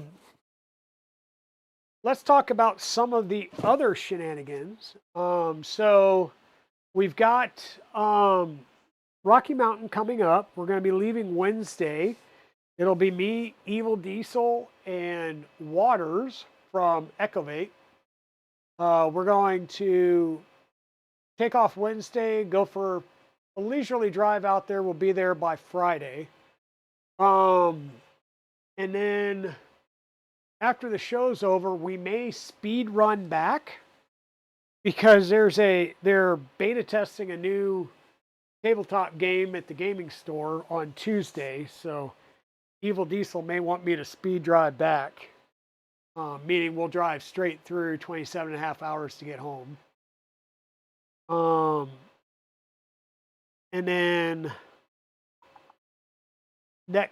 not this Saturday, but the following Saturday will be another maker meetup at Ecovate 3D. So we won't be streaming unless I maybe set up a camera while we're over there. I might set up a camera and just stream no sound, just like live stream what's going on. We'll see. Um, the downside of that is it may cause people not to come, um, or it may wind up that we have to get consent. You know how it goes. Um, we'll have to see. But yeah. Uh-oh, we got movement. It is homing, which is apparently to the front left.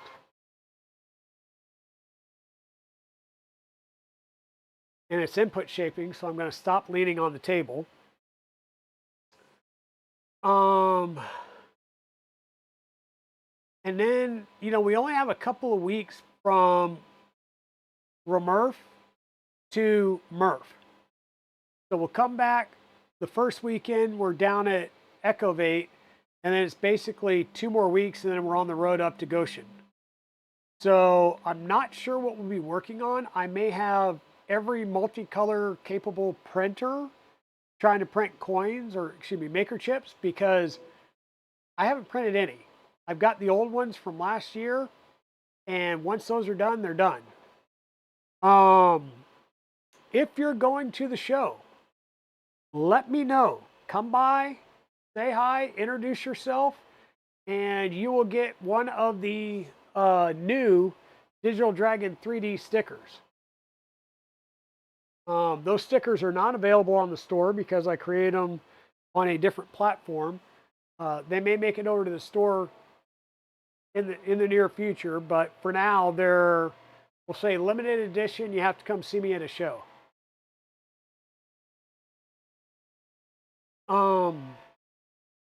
There you go. Ramp up and take off. I know you guys can't hear this, but yeah.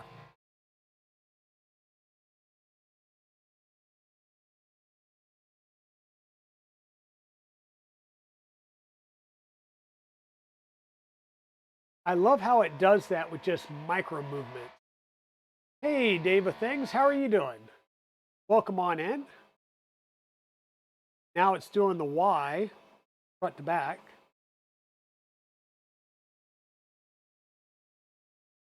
So Dave of Things, we started off this evening finishing up Mrs. Dragon's Death Racer.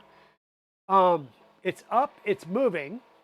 So the things that we have left, I have to touch up a couple of spots on the bald eagle head and get that ready to pack up and charge the batteries. The bludger will install when we get to the show. We try not to leave them installed anyhow. I'm glad you're doing good. And so everyone decided, since we were done at like a little after 7, that hey, let's jump in here and open the Centauri Carbon, which arrived this past Saturday. I was thinking about streaming Saturday or Sunday. I was wiped. I drove up to Virginia, met Thunder Keys in Richmond, got several things, several box turtles and stuff to take to RMRRF for them, and then drove back down, stopped at Echovate, did a couple of things, and then went back to Holly Springs, met up with Winnis to swap some tool head boards, and then finally got home. And I was thinking about streaming. I was like, nope, I sat down. That was it. That was it. You're looking forward to seeing Death Racers again. Me too. Me too. And for those of you that are in the local area that are not able to make it to RMRRF, hint, hint, wink, wink, nod, nod. Show up at Echovate the Saturday following. So not this Saturday, but next Saturday. Show up for the Maker Meetup. I'm going to have my drag racer and at least my Death Racer. We may even have Mrs. Dragon's Death Racer as well.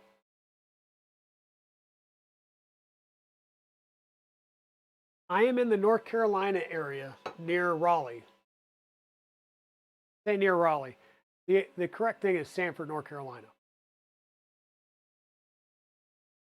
And if you do happen to figure out my address, I suggest you call ahead, because if you show up to my house without calling ahead, you might not like the response. But that being said, that's just where I live. Kind of not, I'm out in the sticks a little bit. In a neighborhood, but it's kind of out in the sticks. So,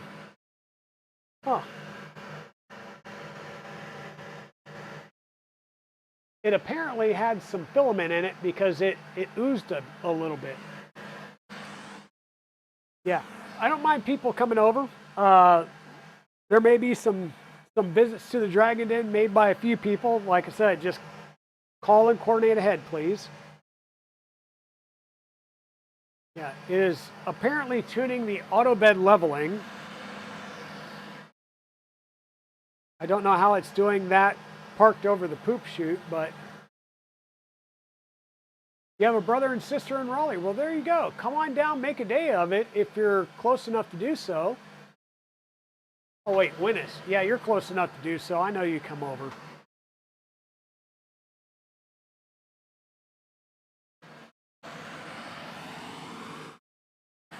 Okay. So it does have two, I'll say, fan openings on the back. So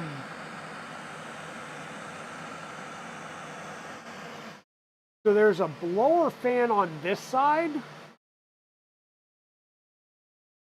Okay, so there's a blower fan on this side because there is skirt cooling from the back side. There's a fan on this side that's blowing out through a filter. Now, the only way to change that filter is to pull out 5 screws and take off the skirt cooling fan duct that goes right along here.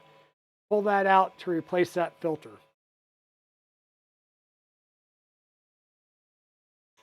Yeah, I see a lot of people not replacing that filter. If you've got to get in here and get out 2 or 5 tiny screws.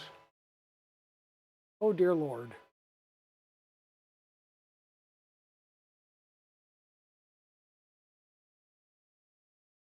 Yeah.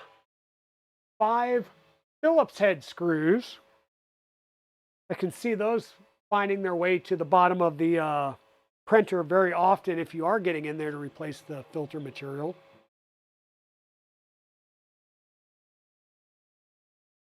And that does not appear to be, it just looks like the foamy type filter, so it doesn't appear to be a HEPA or any type of carbon.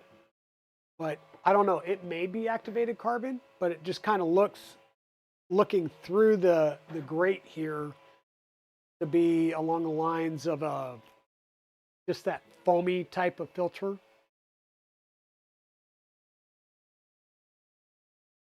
Lost my coffee. Oh, I know how that goes, Winnis.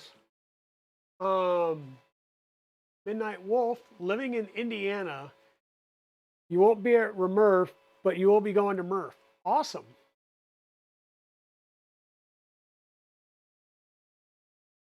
Yeah, definitely stop by. I'll have a booth at MRF as well. So we wind up going to, I'll say, all the shows because, well, my oldest son and his husband live down in Colorado Springs. My mother and brother-in-law live in Denver, so we get to see family when we go to Rocky Mountain. When we go to Goshen for MRF, my younger son lives in that area. Then when we go to 3D Printopia up in Maryland, Evil Diesel's from that area, and Mrs. Dragon's side of the family has cousins and stuff in that area. So all 3 of the stateside shows we get to go to and see family while we're out there. And they get to come and check us out. And normally what happens is they come out and Mrs. Dragon disappears for a while and they just run off and go do things and I'm stuck at the booth. Not really. I leave Evil Diesel at the booth a lot. The foamy is typically activated charcoal. You buy them for your fume exhaust. Okay. Well, and the fan for that, which looks to be a 60-20, is pulling air from the chamber through the filter and then through the fan out the back. So I don't know how that will work with ABS fumes. We'll see. We'll throw some ABS in at some point, I'm sure.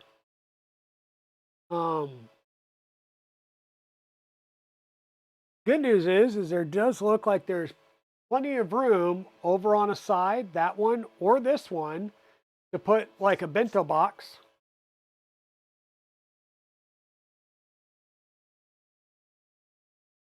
Or at least I think. It looks like there's enough room. I'd have to grab one of my bento boxes and check.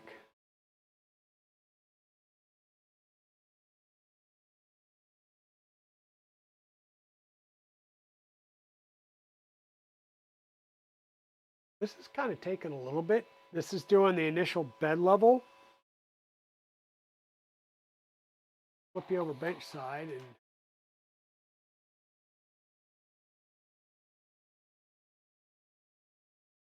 I don't think it's doing a nozzle probe.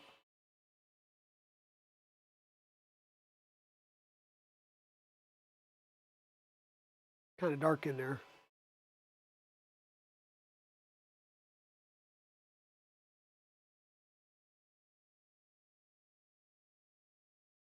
Ah. It appears to be nozzle probing.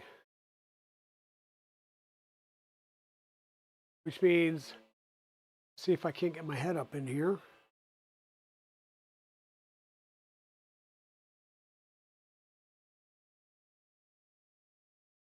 Looks like load cells on the bed. Don't know who would have done that. I do know somebody said that the rear of the bed would catch on the poop chute. I've got 1.5 millimeters, maybe 2 millimeters of distance. We're still good on this one at least. Might have just been somebody that didn't tighten the bolt all the way in the back so that it could lean forward a little bit because there are through bolts at the back here. But yeah, it looks like this is doing a nozzle probe.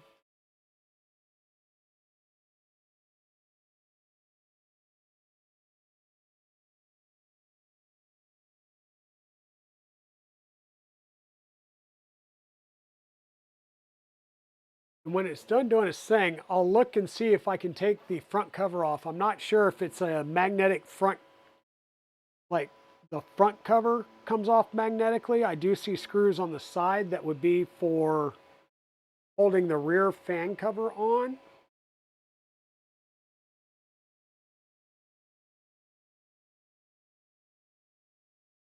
It is obviously using a tool head board. I do have a bunch of lights on the back.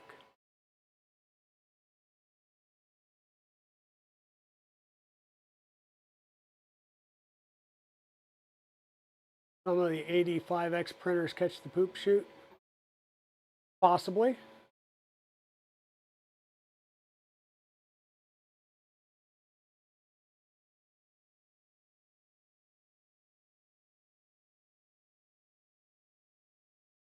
Well, I have seen people clean up threads on hot ends before.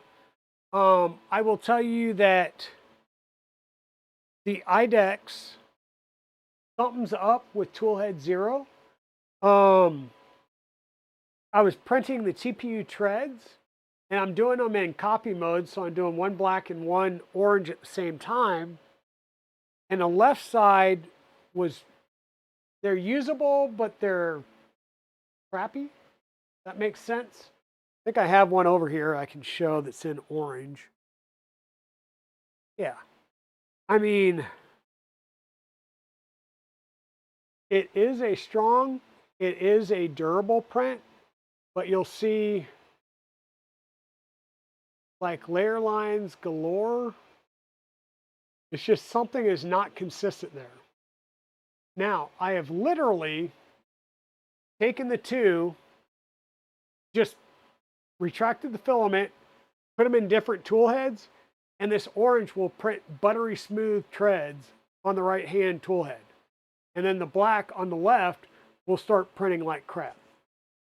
So it's something on the left hand side, and I used my unclogger tool, so I was cleaning from the top and the bottom, top and the bottom, top and the bottom, and I'm like, still getting crappy.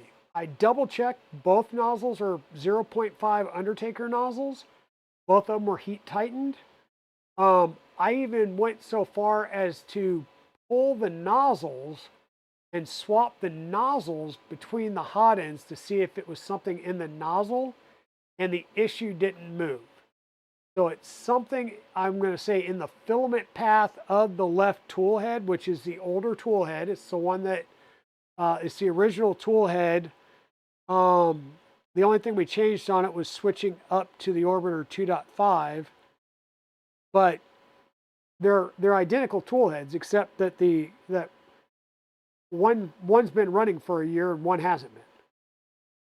So I didn't see the issue with other filaments. So either the issue will now, like when I pull the TPU out and start running other prints, I'm going to see if that's different or not.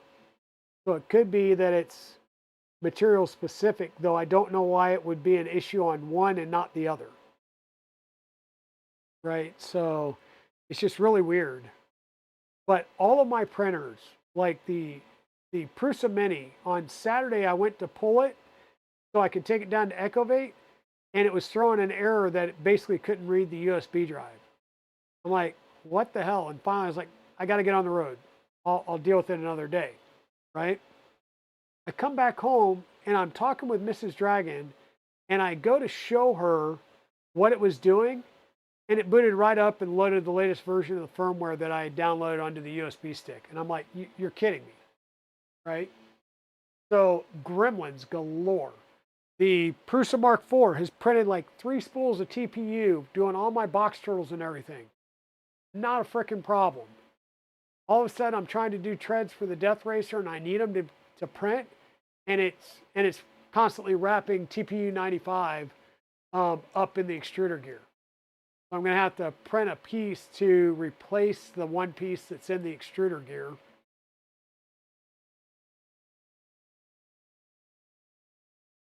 But it's just little things. Like every time you turn around, and it's always con crunch, right? You're trying to get ready for a show, or you're trying to get something ready to take a printer somewhere, and it just wigs out for no reason. You know, the 2.4 worked perfectly fine here. I took it down, put it on Ecovate's network, and it wasn't talking to GitHub to pull downloads. Like, how, like, why? So, yeah, and that's the other thing. Like, you'll see that that is TPU sitting there open air. Like I said, I can run a print right now. The black on the left will look like crap. The orange on the right will look perfect. It's, I don't know what's going on. And it's been open air for like 3 days after drying it. Actually, more than that. It's probably been like for a week. So yeah, it's things that just don't make sense, right?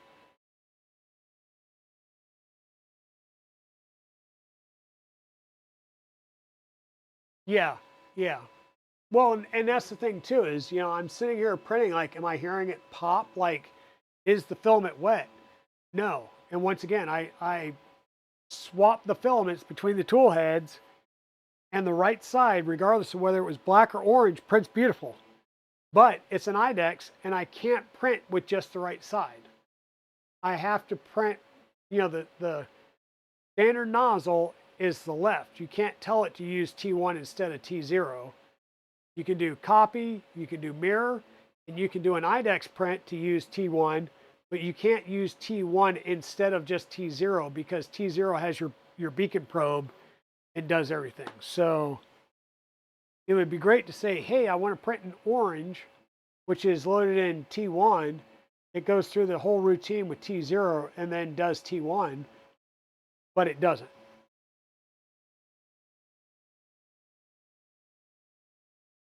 This is a slow process. I hope it does not do this every time. Ah, did we finish? We finished. Okay.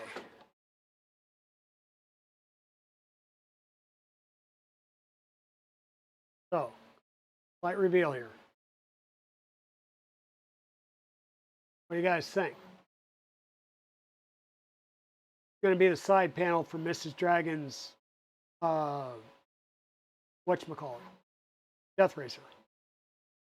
I didn't want to go with white. I wanted to go with the Firefly, which would be a little clearer and it would glow in the dark. But I seriously clogged up a conch nozzle, which is a 0.4 nozzle on my on the bamboo, and I had to just do a quick not extruder but hot end swap back to the factory hot end. Oh wow, that sucks. We'll see if 2 holes works or if I have to drill a hole through the D in Mrs. Dragon.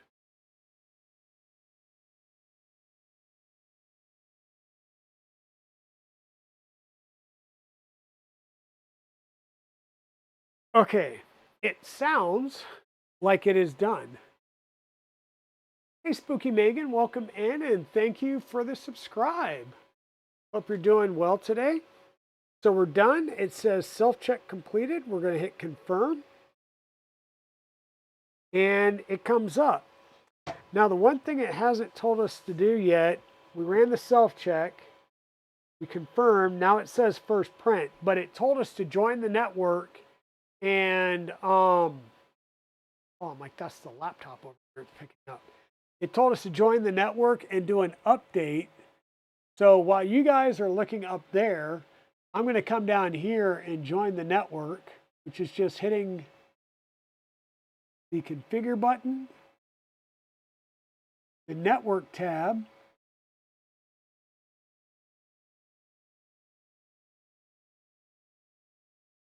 and what are we going to do? Okay, it's got the list of networks down here on the right. Ooh, it's 5G capable. That's nice. Still going to put it on the regular one. Sorry for the glare from my head, folks.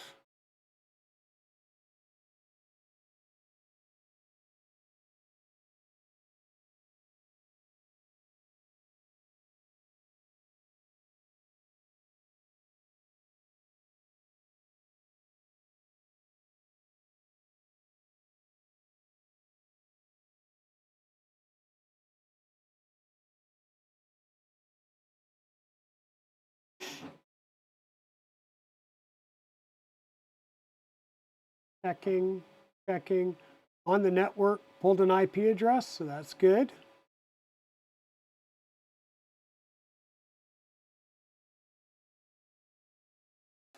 And I'll bring you down here.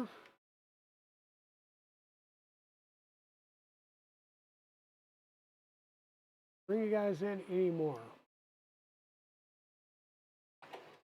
There we go. So we've got the picture of the printer. Tells us how much storage we have. It's looks like a 64 gig USB stick they gave us.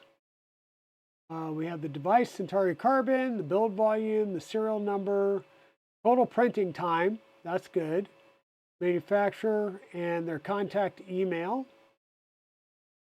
3dp@elegoo.com. We do have a camera that we can turn on or not. There is a time-lapse setup. And we've got the network information so we can join networks. Over in settings, we have brightness for the screen, screen off, language. There is the ability to do a Z offset. That's always good. Log export, time zone settings. That might be useful.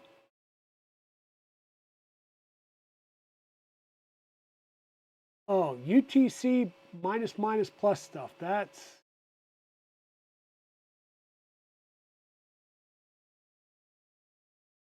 I don't know. We'll come back to that. Scroll up. We've got build plate options, check for updates. We're currently on version 1.1.4. New version detected, which is 1.1.25. So click on that. And it's going to ask us, and we're going to say update. Wow, that is washed out, isn't it? Sorry about that. I don't know, like, top down light on? Angle. Got to be the angle. Okay, so we're doing the update. It's ticking along. Shouldn't take long. It's Winnis' wife. Oh, hey, Spooky Megan. Glad you're doing good. I'm doing good. Hey, Mr. Wizix, how's it going? Thank you for the 16-month Tier 1 sub. Wow, that's awesome. That is awesome. Thank you so much, my friend. This, for some reason, seems to be backwards. Just notice this. Is it backwards? See, I'm looking at the screen, and it looks right, like Elegoo reads left to right.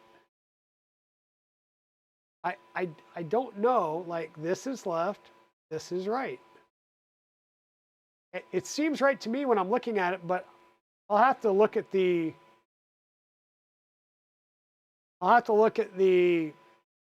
video.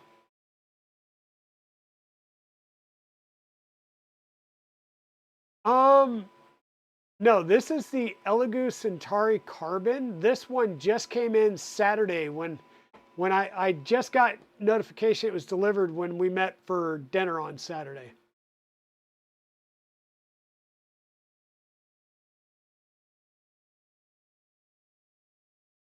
All right, cool.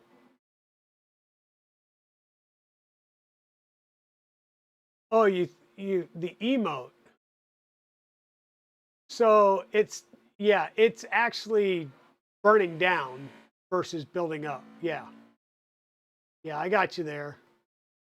I got you. I understand now.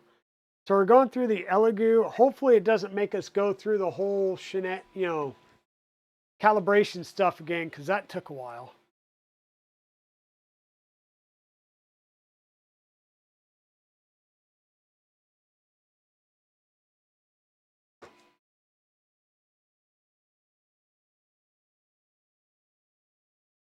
Okay, we're back up and running. We're at the home screen. So we have brightness. It does tell us that we're on the, I get it at a different angle.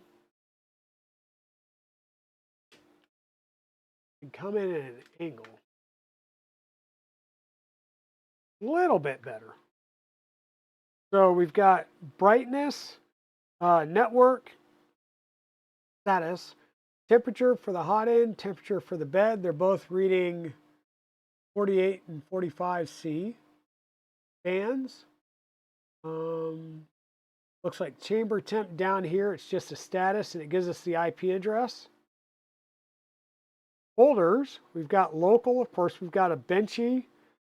We've got the little Elegoo poop box. A cover holder of some sort. I guess that would be to print and put on a side so you can set your cover off to the side and hang it on the side. The scraper, that's good. They gave us some blades. A Buddha, a vase. Anything else? The Eiffel Tower. And that's all that's on there.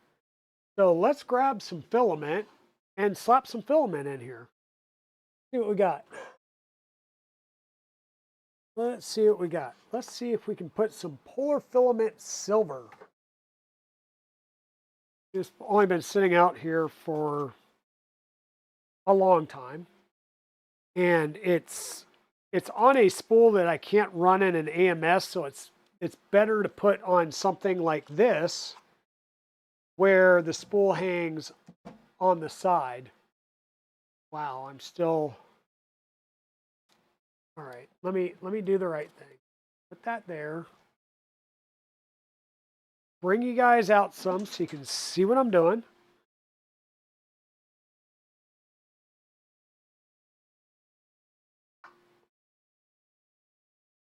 Yeah. Once again, spool holder on the right side. That is the default location. So that's good. We unplug some things so I try not to kill myself as I'm walking around back here. And it's also highly suggested that if you're going to take the time to dry something, that you pull it off the dryer and seal the dryer up. Thing. So we're going to take our filament and it's going to come up through our filament runout sensor. The light here just popped on. I don't know if you can see that on my finger. So it knows that there's filament.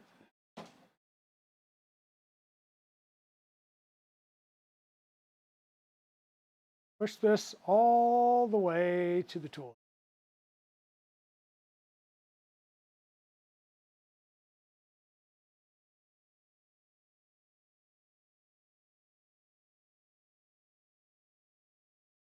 And I got to the tool head and it basically told me no bueno because it's too sharp of a turn. All right. So I believe we're at the tool head now. What are we going to do? Go back to the little slider bars because that's normally where this is.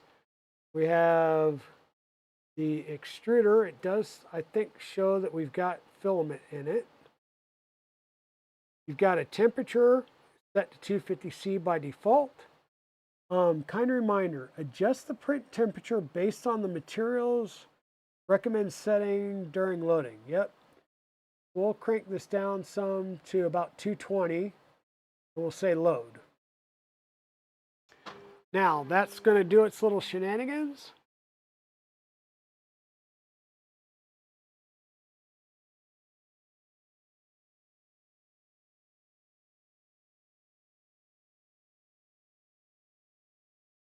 Go around to its purge bucket, which is at least a little less convoluted of a filament path here. To get you guys centered again.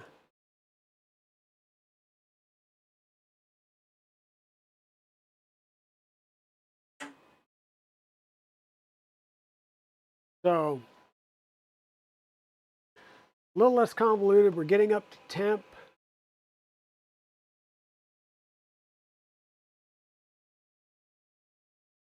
Fairly similar to what I'm seeing on the K1C as far as the screen, the interface. It's telling you what it's doing. Nozzle heating. Okay, now it's trying to load the filament.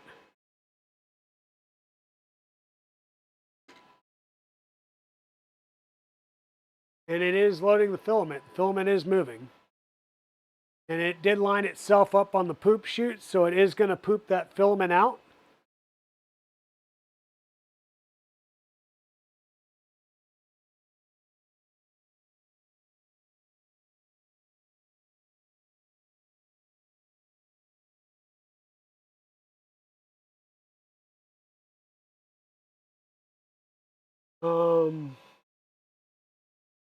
Click completed. Kind reminder, click completed if the filament is extruded. If not, please push forward and click retry. I'm going to actually click retry. Just trying to prime the nozzle a bit, so to speak. And I didn't see, whoops, actually, I didn't see it because, well, I didn't see it, but there's our poop. You'll notice it had that orangish color, then it went to a mixed color as the silver started coming through it. But there's your poop. So as soon as it's done, it does its little poop. There's the second poop. And we're done, so we're going to say complete.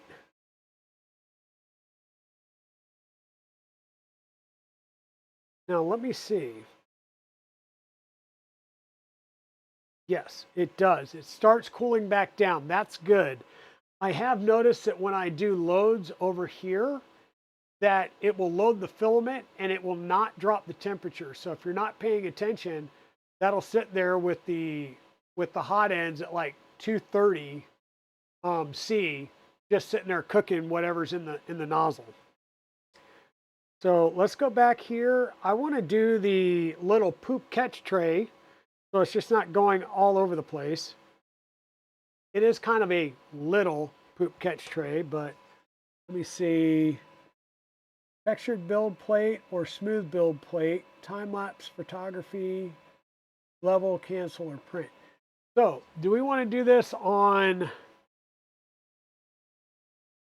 you know what, we're going to do this on the textured surface, and then maybe our next plate, our next print, will flip it over and go on the other one. We're going to print that. I'm going to hold on to the poops to put in its poop chute when it's there.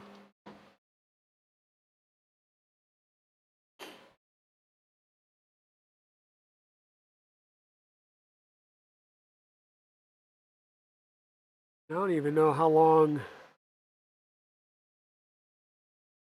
Oh, this says this is a 2-hour print. That's kind of crazy.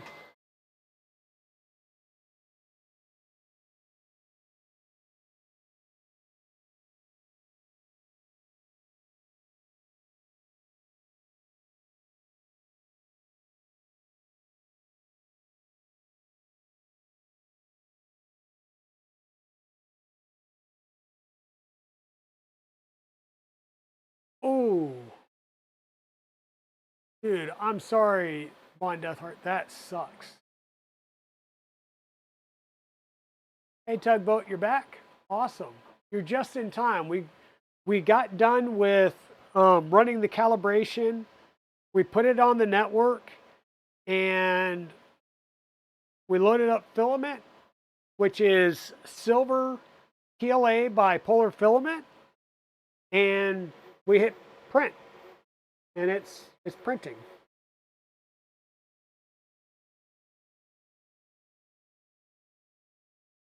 We did get a purge line that came from the back forward and across. That's what it was doing. So it does a big L to do its initial purge line, and now it's doing its print. And so far, from what I can tell, laying down a decent first layer, especially on a textured bed. It does give us the option of whether we want to, or if we're printing on side A or side B of the plate. The other thing that you might have missed, got a couple of places I might have to drill out to get screws in here. Okay, because here's the side panels for Mrs. Dragon. And that spot and that spot, I may have to cut some of the wing pieces out because it's right over the holes. And then, yeah, the D is fully covering up the hole, so I'm gonna have to drill that out or just go with the 2 lower ones.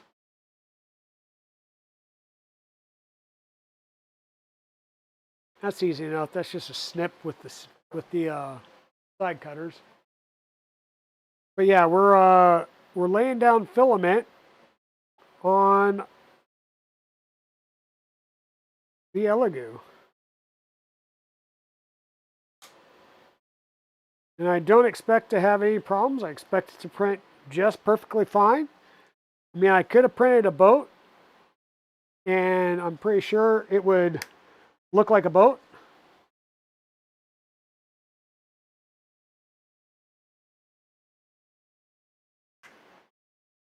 But what I decided to print was we're going to print the pre-sliced file that is the,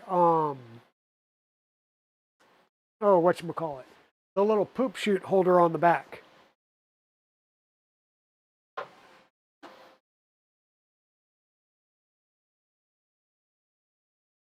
This was baby's first poops. This was when we were loading the filament, so they did they did run and test it with some filament ahead of time. And then this was a second run to do the retry. So, does poop. Uh-oh.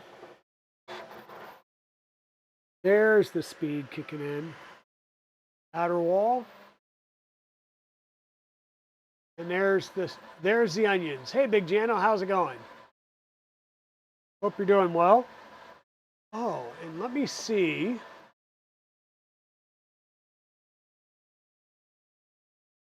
I'm going to just type in the IP address.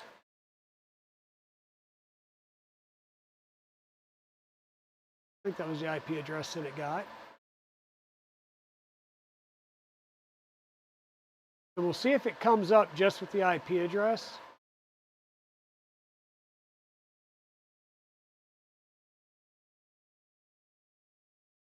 There we go.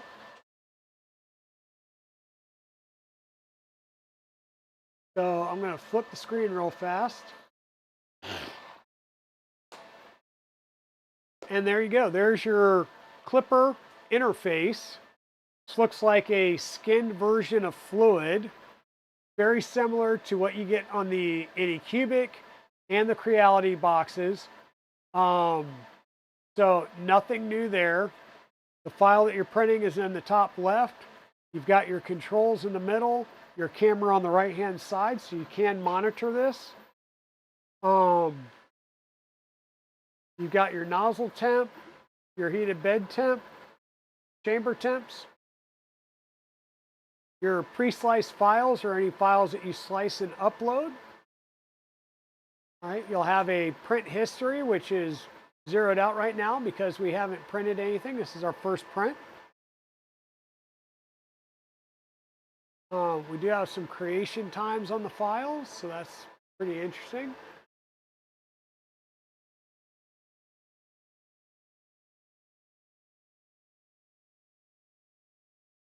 Yeah. How's it going, Big Jano? It does purr. And we've got Mrs. Dragon's Death Racer up and running. That's why we switched over here. This is going to be the...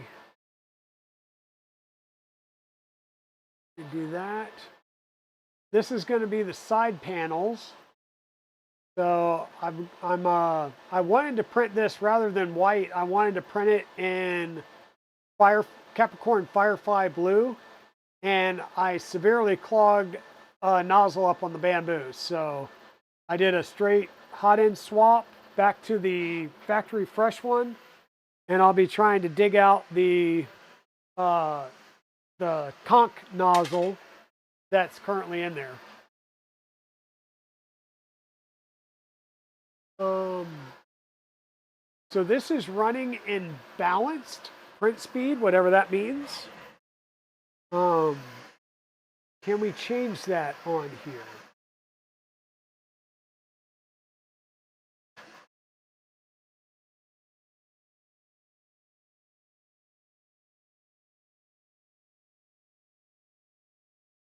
I don't necessarily see speed or anything that would relate to speed on the screen. But through the interface,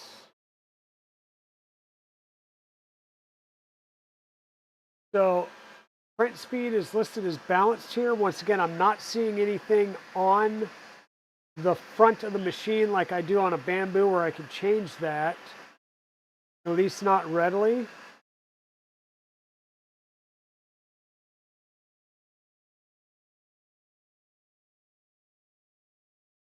Ooh, I did find it. But you'll notice if I click on this, we have silent, which means normally like half this current speed, balanced, sport, and then ludicrous.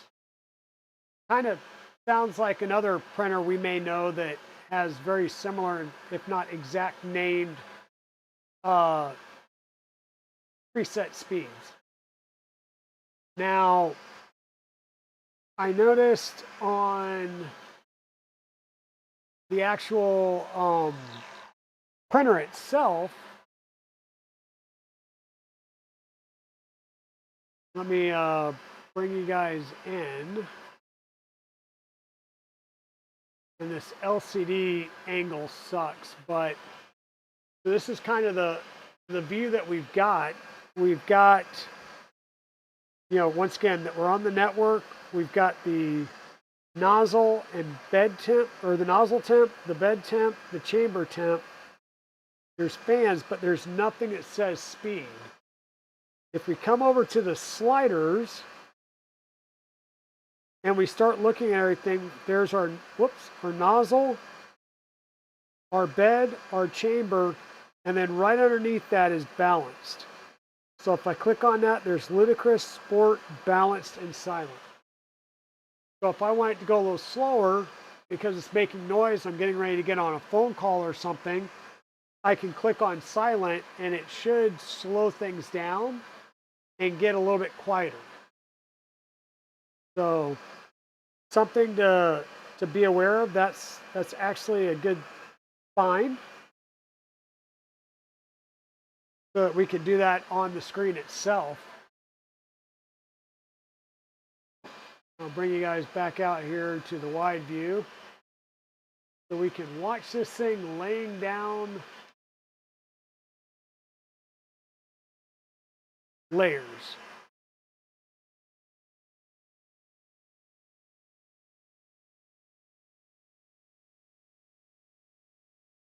Sounds like you may be staying in Loveland for a MRF now. Did you guys get sponsored?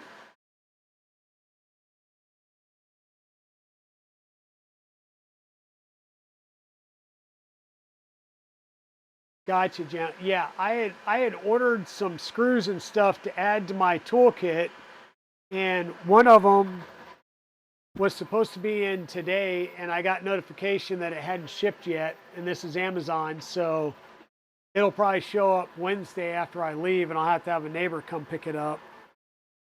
But yeah, we're getting ready to leave, or getting ready to get packed. I'm trying to grab various screws so that I have, like my M3s, my M5s. So if somebody needs to work on a printer, I'll have certain screws available. I'll have a full set of tools. In fact, KB3D is going to be bringing me some tools that I ordered rather than ship them and chance them not getting here in time. He's just going to bring them to the show for me like he's done for the last 3 or 4 shows. He's brought me stuff. And that way I'll have my flyaway toolkits ready with various extension cords and, my set of hex drivers. We'll have hex drivers. I'll probably throw I might get a smaller iFixit kit to throw in there. Various screws and, bits, bobs, and gubbins and stuff that you need to be able to fix things on the fly, because we found out at the first maker meetup, it's like, oh crap, we don't have extension cords. So I ran out across the street to Walmart and bought a couple extension cords. And I knew I had some, but they were back here at the house. So now it'll be one of those things that it's packed, it goes to shows, it comes home, and I don't dig into it. It's separate from the bench stock that I have here in the Dragon Den, right? It's strictly for the flyaway, so for shows and the maker meetups. And I'll have like a dedicated soldering iron and a dedicated set of the heat set inserts, tips and stuff. So that I don't have to worry about taking anything from the lab. I just have to grab those, throw them in the truck, and we're good. So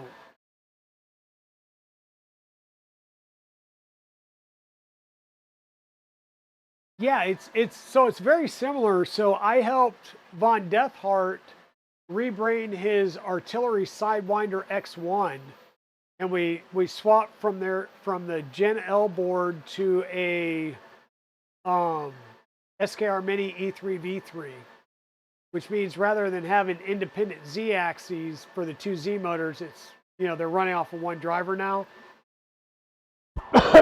And I know you're doing a Manta, right?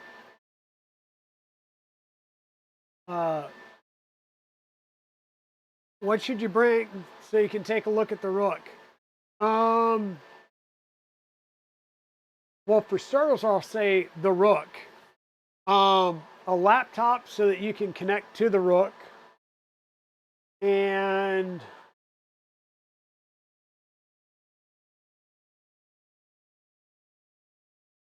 yeah, this is my I'm thinking face. Yeah, make sure you have your board, a laptop, and the printer, and we can figure things out from there. Because my Rook 2020 is with Mrs. Dragon there already. So if I have to scavenge from my Rook 2020 to make yours work, yours will be working by the end of the show.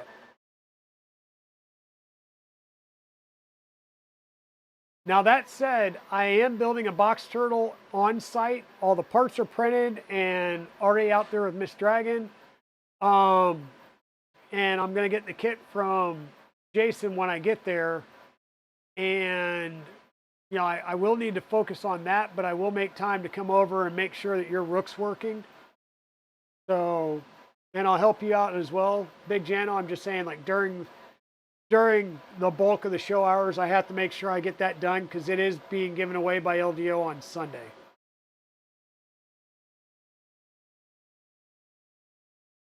Oh, Spooky Megan, she did not lie. She did not lie. Right now in this room, there's 1, 2, 3, 4, 5, 6, 7, 8, 9, 10, 11, 12, 13, 14, 15, 16.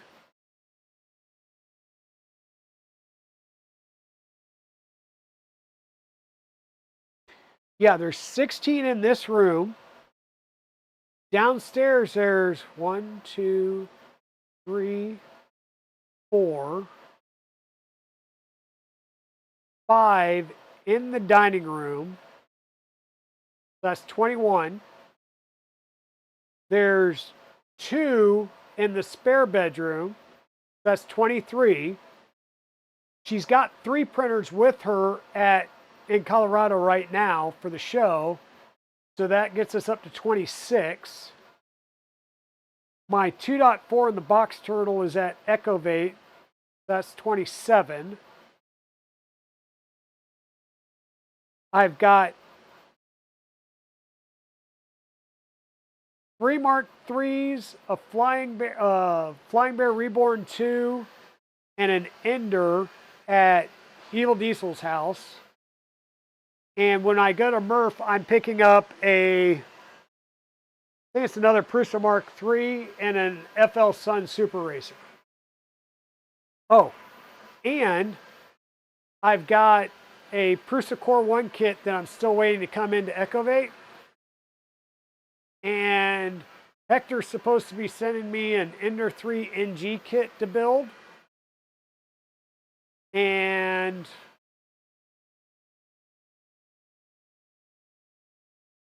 I've got the Raze 3D and the Optimus P1 to play with down at Echovate.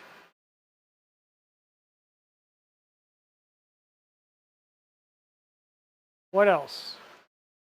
I've got 2 desktop mills. I have a Rat Rig mill and a Millennium Machines Milo that are out in the shed. I have a Shapeoko 3 XL out in the shed. We have a X-Tools D1 20-watt laser downstairs in the garage. I am working with a gentleman on I'm going to build a printer along with him. He's still trying to finish out his design, but this is a guy called, I think it's V4 Projects on YouTube. He has done a Varanish 1, a Varanish 2, a Lemon, what's it called? Lemon something. It's a 300 by 900 build volume. And the one he's working on now is just a big, large printer. is called the RIFF, R-I-F-F, and it's a 300 by 600, and I'm going to be building one of those alongside him and testing out all of his things. So let me see. Yes, dining room, like literally on the dining room table. We took the 2.4 off the dining room table and I put the Trident 350 in its place. You with your one printer. Welcome on in, Alexandra. Happy Creations. Let me scroll back up in chat. I was trying to count through the house. Someone should coordinate having all that hardware and tools provided on site. Maybe you would do it for a printout. Well, and that's what I'm trying to do, is get that stuff there so that if people need it, it's available. Yeah, the Manta M5P. Yep.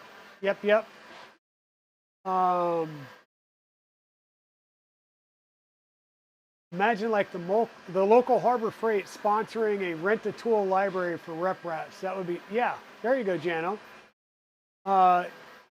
Your build isn't a priority at RMRRF, but something to play around with. Oh yeah, definitely, would love to. Hey, Jedi Spidey. You're maxed out with 6 printers in your room? Yeah. John has one in the garage, and then the tiny one from Amazon in our server room. Yep. What printers are you bringing? I'm bringing the Rook 2020, my Voron V02, the V01 that we updated to the V02, and the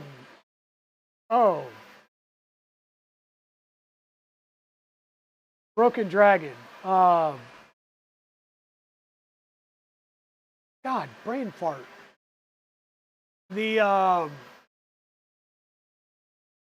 upside down printer, collapsible, upside down printer. Nomad's Galaxy. Wow, for the life of me, I cannot remember the name of that printer now. Yes, there's one at Ecovate now. The Prusa Mini is going to go to Ecovate. Yeah, printers galore. That's why people want to come and visit the Dragon's Den. Just, they're all over the house. Let N equal number of printers in fleet. N plus 1 equals number of printers required. Exactly, Timor. How will that fit on your bench? It will fit exactly across the bench. In fact, I think because meter stick, I could do the larger one, his lemon one. I could do a full meter across this bench, and it would take up like the entire bench. But you know, it makes you feel better. It's really 1.5 printers right now because of Digital Dragon helping me with my second printer. Just haven't finished repairing it yet. There you go. Limitron, maybe. I can't remember, but he has like 3 build videos on it, and he really doesn't go into all the files. But I've been talking to him, and he's starting to release the files. So I've got, so I had him upload the jigs, and so this will let you line up 4 extrusions, whether 2020 or 2040, so you can cut them all to the same length. And then this one, you'll slide in. This centers you in your T slot or V slot. You lock it down, make sure it's flush with the end, and you're doing 3mm pilot holes for your blind screws. If you're doing it into 2020, you just do 1. If it's into a 2040, you do the 2. So he threw these 2 jigs up there. And then these are the motor mount plates, which are integral to the frame. So 2040 frame members, this will lock into that, and you'll have your motor mount, and then 12mm linear rods will be in all 4 corners supporting the bed. So that's going to be a pretty cool printer. Once again, The files are going to be uploaded on printables as he releases them. And it's called RIFF, R-I-F-F. And it's by V4 Project.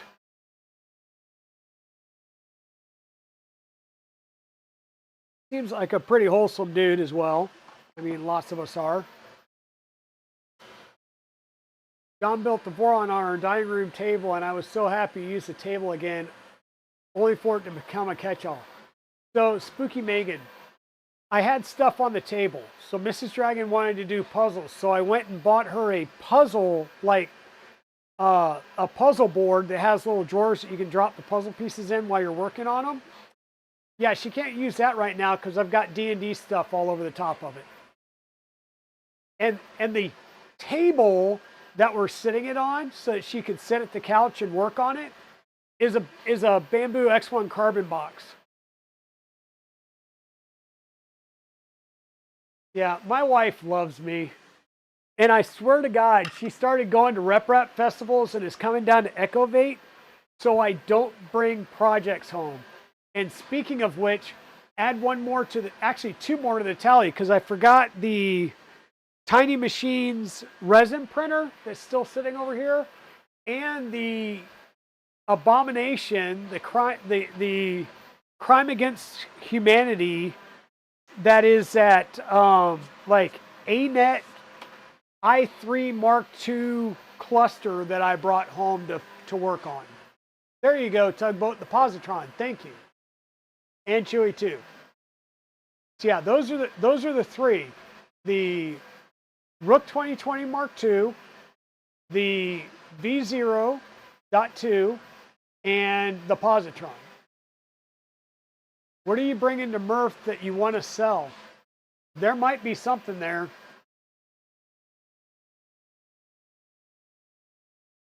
There might be something there at shows this year that have the opportunity to live on at other locations. So are you buying another house for the printers? I thought about it, but no, Mrs. Dragon is actually talking with Beverly at Echovate to get a bunch of my printers over there as show printers. So she's a Prusa reseller. They have some Prusa minis inbound, but she doesn't have a display unit. So that's why my Prusa mini is going to go down there to be a display unit. My 2.4 is down there as a, and one of my box turtles is down there for LVO representation.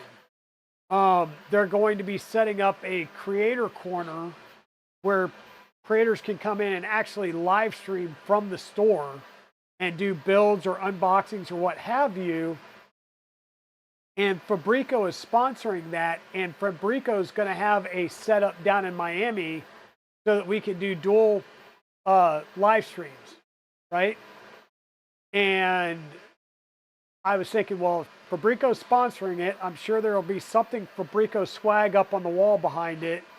And I've got several printers that I've built from Fabrico kits, like the Baby Belt, like the LH Stinger, the Rat Rig. The Rat Rig ain't going. I ain't lifting the Rat Rig to take it down there. But the Annex Engineering K3, the LH Stinger, the Baby Belt, possibly an Ender 3 NG, right? So there are printers that could go down there and just be kind of backdrop printers to show off some of the Fabrico kits, right? I do print with resin. My resin printer is currently at Evil Diesel's house. He borrowed my Mars 2 Pro and never gave it back. So now my resin printing is the Tiny Machines.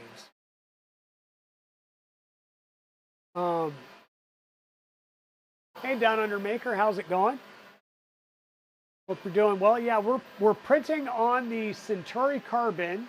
This arrived on Saturday, and I'm at a point where, like, I shaved my head so I couldn't pull my hair anymore, and I think we're good enough on all the projects that have to be at RMRRF that I'm just like, okay, relax and chill, stop losing your mind. Now I just have to think about getting the rest of the stuff in the truck and driving. Well, and I also forgot about the CR10 V3 that's in a box downstairs that I need to open up and print or build. So yeah, there's another one. So yeah, I'm the jack of all trades. That's why Ecovate, like they're a authorized service provider for Bamboo Lab and Prusa. But when they get things in like the Optimus P1 or somebody brought in a Raise 3D, stuff like that, they kind of call me or let me know that it came in so I can come down and take a look at it, because it's a little bit out of their wheelhouse of stuff that they normally work on.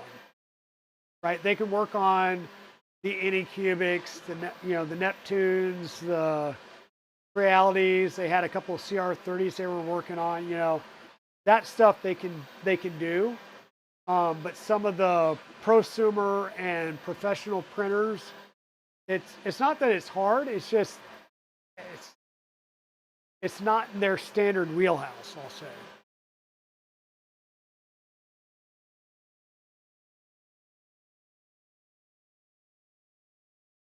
Yeah, they're going to be there. I'm hoping to be near them. Like Tugboat, I'm looking at being kind of where you were, because that's the side that KB3D and LDO are going to be on. So I'm looking to try and grab a table over on that side. So just heads up, it'll be over by Zombie Hedgehog and K2 Kevin and Pez Liz if I'm able to.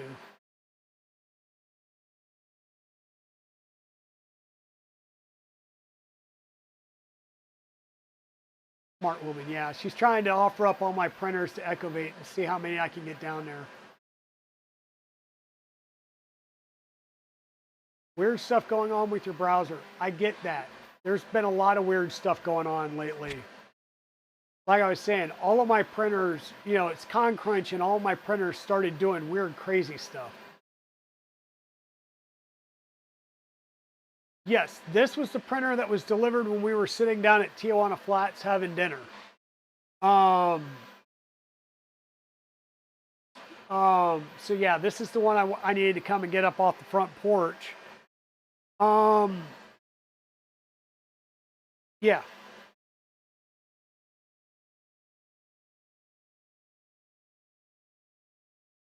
Well, and seriously, like I've got a airplane project, and when I say airplane project, I mean a Vans Aircraft RV12S or 12IS. It is a 2-seat, 100 horsepower, low wing, all aluminum airplane that I am trying to sell that project. And when I do, I've been kind of green lit to redo the garage and move some stuff out in the garage. And yeah, I do know some people that have literally bought a second house and turned that into a 3D printing studio and stuff. Hey, Philinux. Yes, this is the Elegoo Centauri Carbon. It finally showed up. And in fact, yeah, I've got to figure out where I stuffed the spare tool head that they shipped like a few weeks ago. I know I stuck it somewhere in the Dragon Den. I just need to find where now. Ooh, that reminds me. I'm still missing something because I ordered the additional build plates that are not in this box. So I am obviously still waiting for something from them, because I got the tool head, but I never got the build plates. I wonder if that's the other package that may be arriving soon.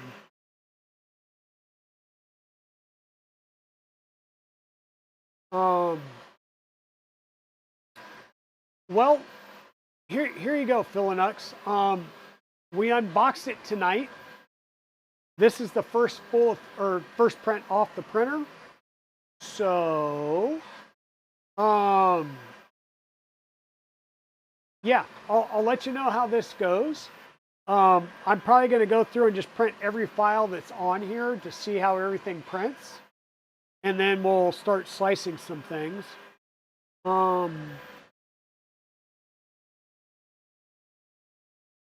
Okay, I'm looking at this going, is that printing funky? But no, it's actually printing the details in the door design right now. Because this is the poop chute catcher, but it's designed like the printer. So it does have the panel markings and everything on the sides. So that's pretty interesting. What Nerf blaster is that on the K1? It's not.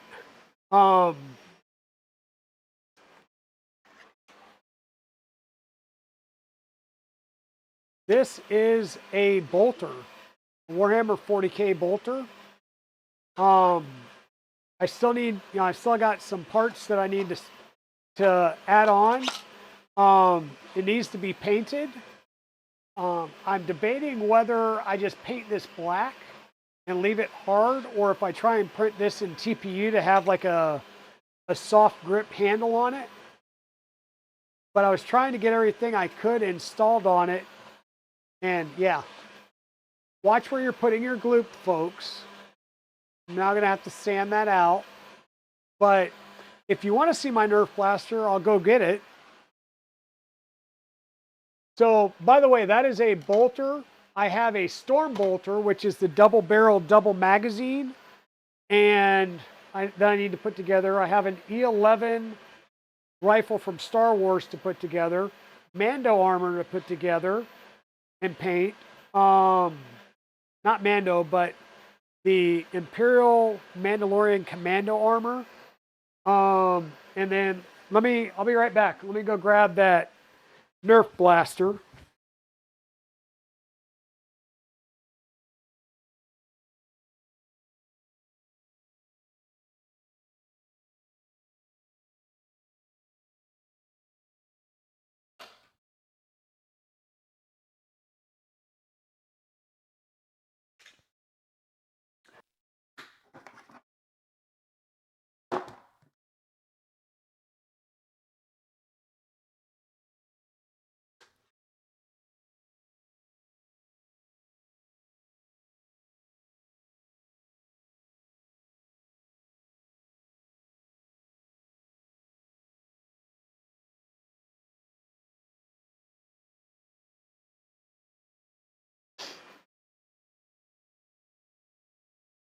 Okay.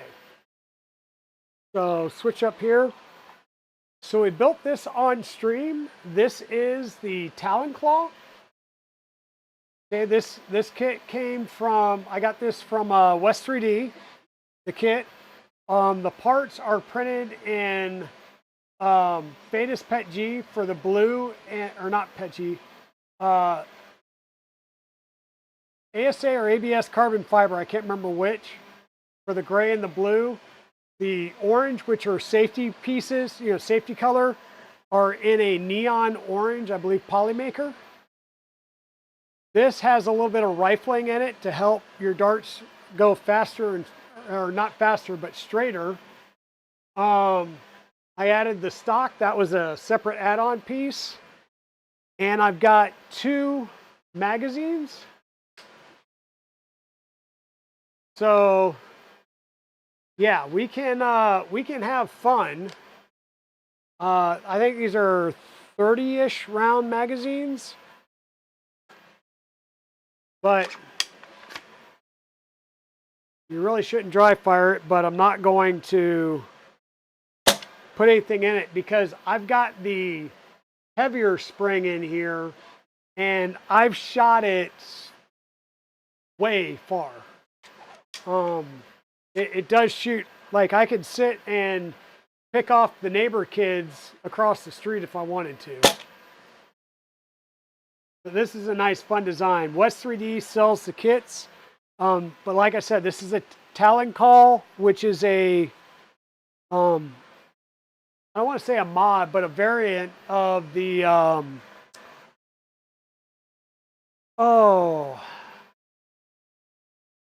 the caliburn.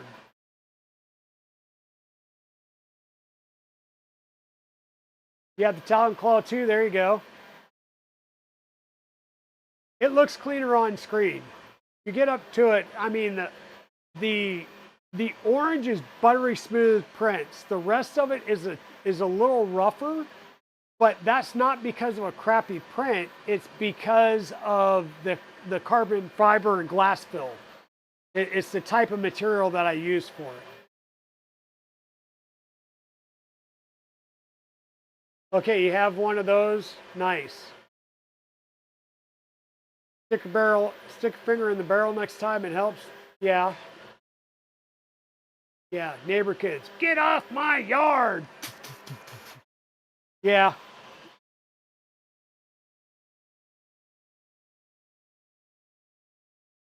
Yeah.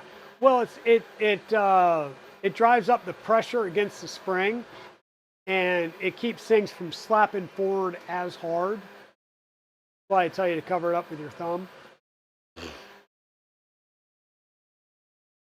Oh yeah, that thing shoots fast, and it is pretty darn accurate. It is pretty darn accurate.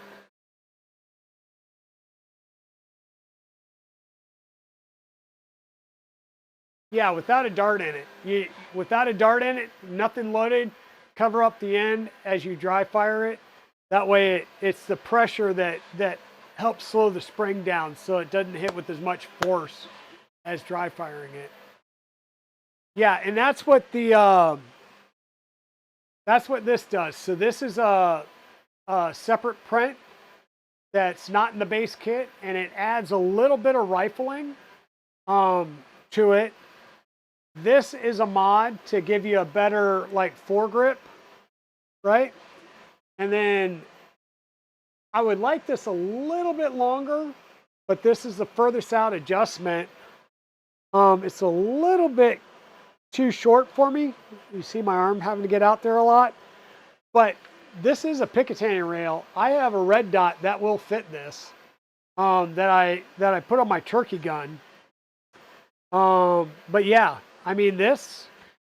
I was surprised when I built this, and I was like, okay, I get it now. But like I said, I put the heavier spring in it. So yeah, long distance, or make sure people are wearing pads and stuff. I've seen people put holes in their drywall with this, shooting them in the house. So, and I don't take it to a show just because I don't want any of the drama.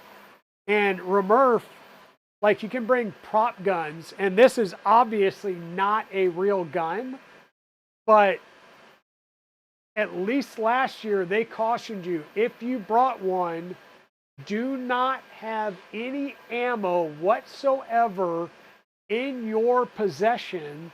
And that means at your table, or like, don't even bring it inside the venue if you're bringing the caliburn to show off or whatever. Because if you have ammo for it, they will kick you out. And that is the venue thing, right? And I same thing pretty much for all the venues. So it's just safer not to bring it to a show. Now bringing something like this, which is obviously a prop, will be painted as a prop, and zero working parts in it, that's fine to bring because it's a prop. Just don't bring anything that, you know, is working, has a cocking mechanism or anything like that. It's just safer. Yeah, it's just safer. Like, trust me, I carry, oh, I didn't put it on today, but I carry a pocket knife all the time. And I went to walk in somewhere and happened to look at the door, and it said no firearms and had knives as well. And I turned right back around, went back out, and, you know, last thing I want to do is that's where I was. I was going into the hospital in Holly Springs because that's where Mr. Dragon went on Monday. So last Monday. And I was walking in and I saw that and I was like, whoop, walked back out to the car, took the knife out because they made you pull everything out. And I'm like, they may not have said anything, but it's just a hassle that you don't need to go through, you know? So it's just easy enough to just not do things that could cause an issue.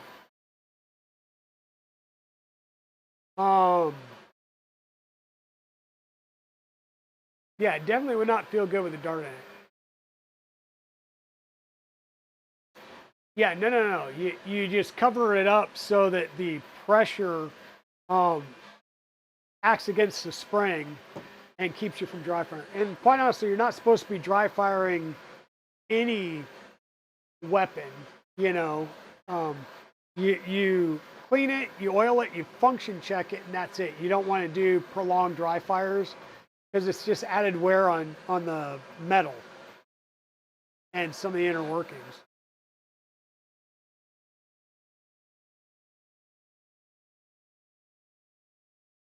But yeah, what time is it? Oh, it's after 9. Folks, I'm gonna let this finish printing, but I'm gonna go ahead and stop the stream because zombie stream is going on. We're gonna raid into zombie. And you might see me over there a little bit later, but it's Zombie's birthday, so we're celebrating Zombie Hedgehog's birthday right before we all head over to Murph. Let me get the raid set up. So yeah, please come along with me as we head over to Zombie Hedgehog. Wish him a happy birthday. I'm not sure what all they're doing, but they're doing some stuff. Shenanigans, you know. But thanks a lot for being here. I'm so glad that I got movement and it was proper movement on that Death Racer. So I can breathe a little bit easier now. But go with me as we go see Zombie. And I will see you guys tomorrow. I am planning on streaming tomorrow. It might not be a long stream because we're going to get up Wednesday and go driving. But we'll stream for a little bit tomorrow. And we'll see the Centauri Carbon in action again tomorrow. So have a great one, everybody. See you later. Bye now. And if you're watching this on YouTube, thank you so much for staying till the end. If you like the content you see, please hit the like and subscribe below. Be sure to check that bell to be notified of future videos. Speaking of future videos, YouTube's going to be suggesting a new one right over here. Thank you so much. Have a great day.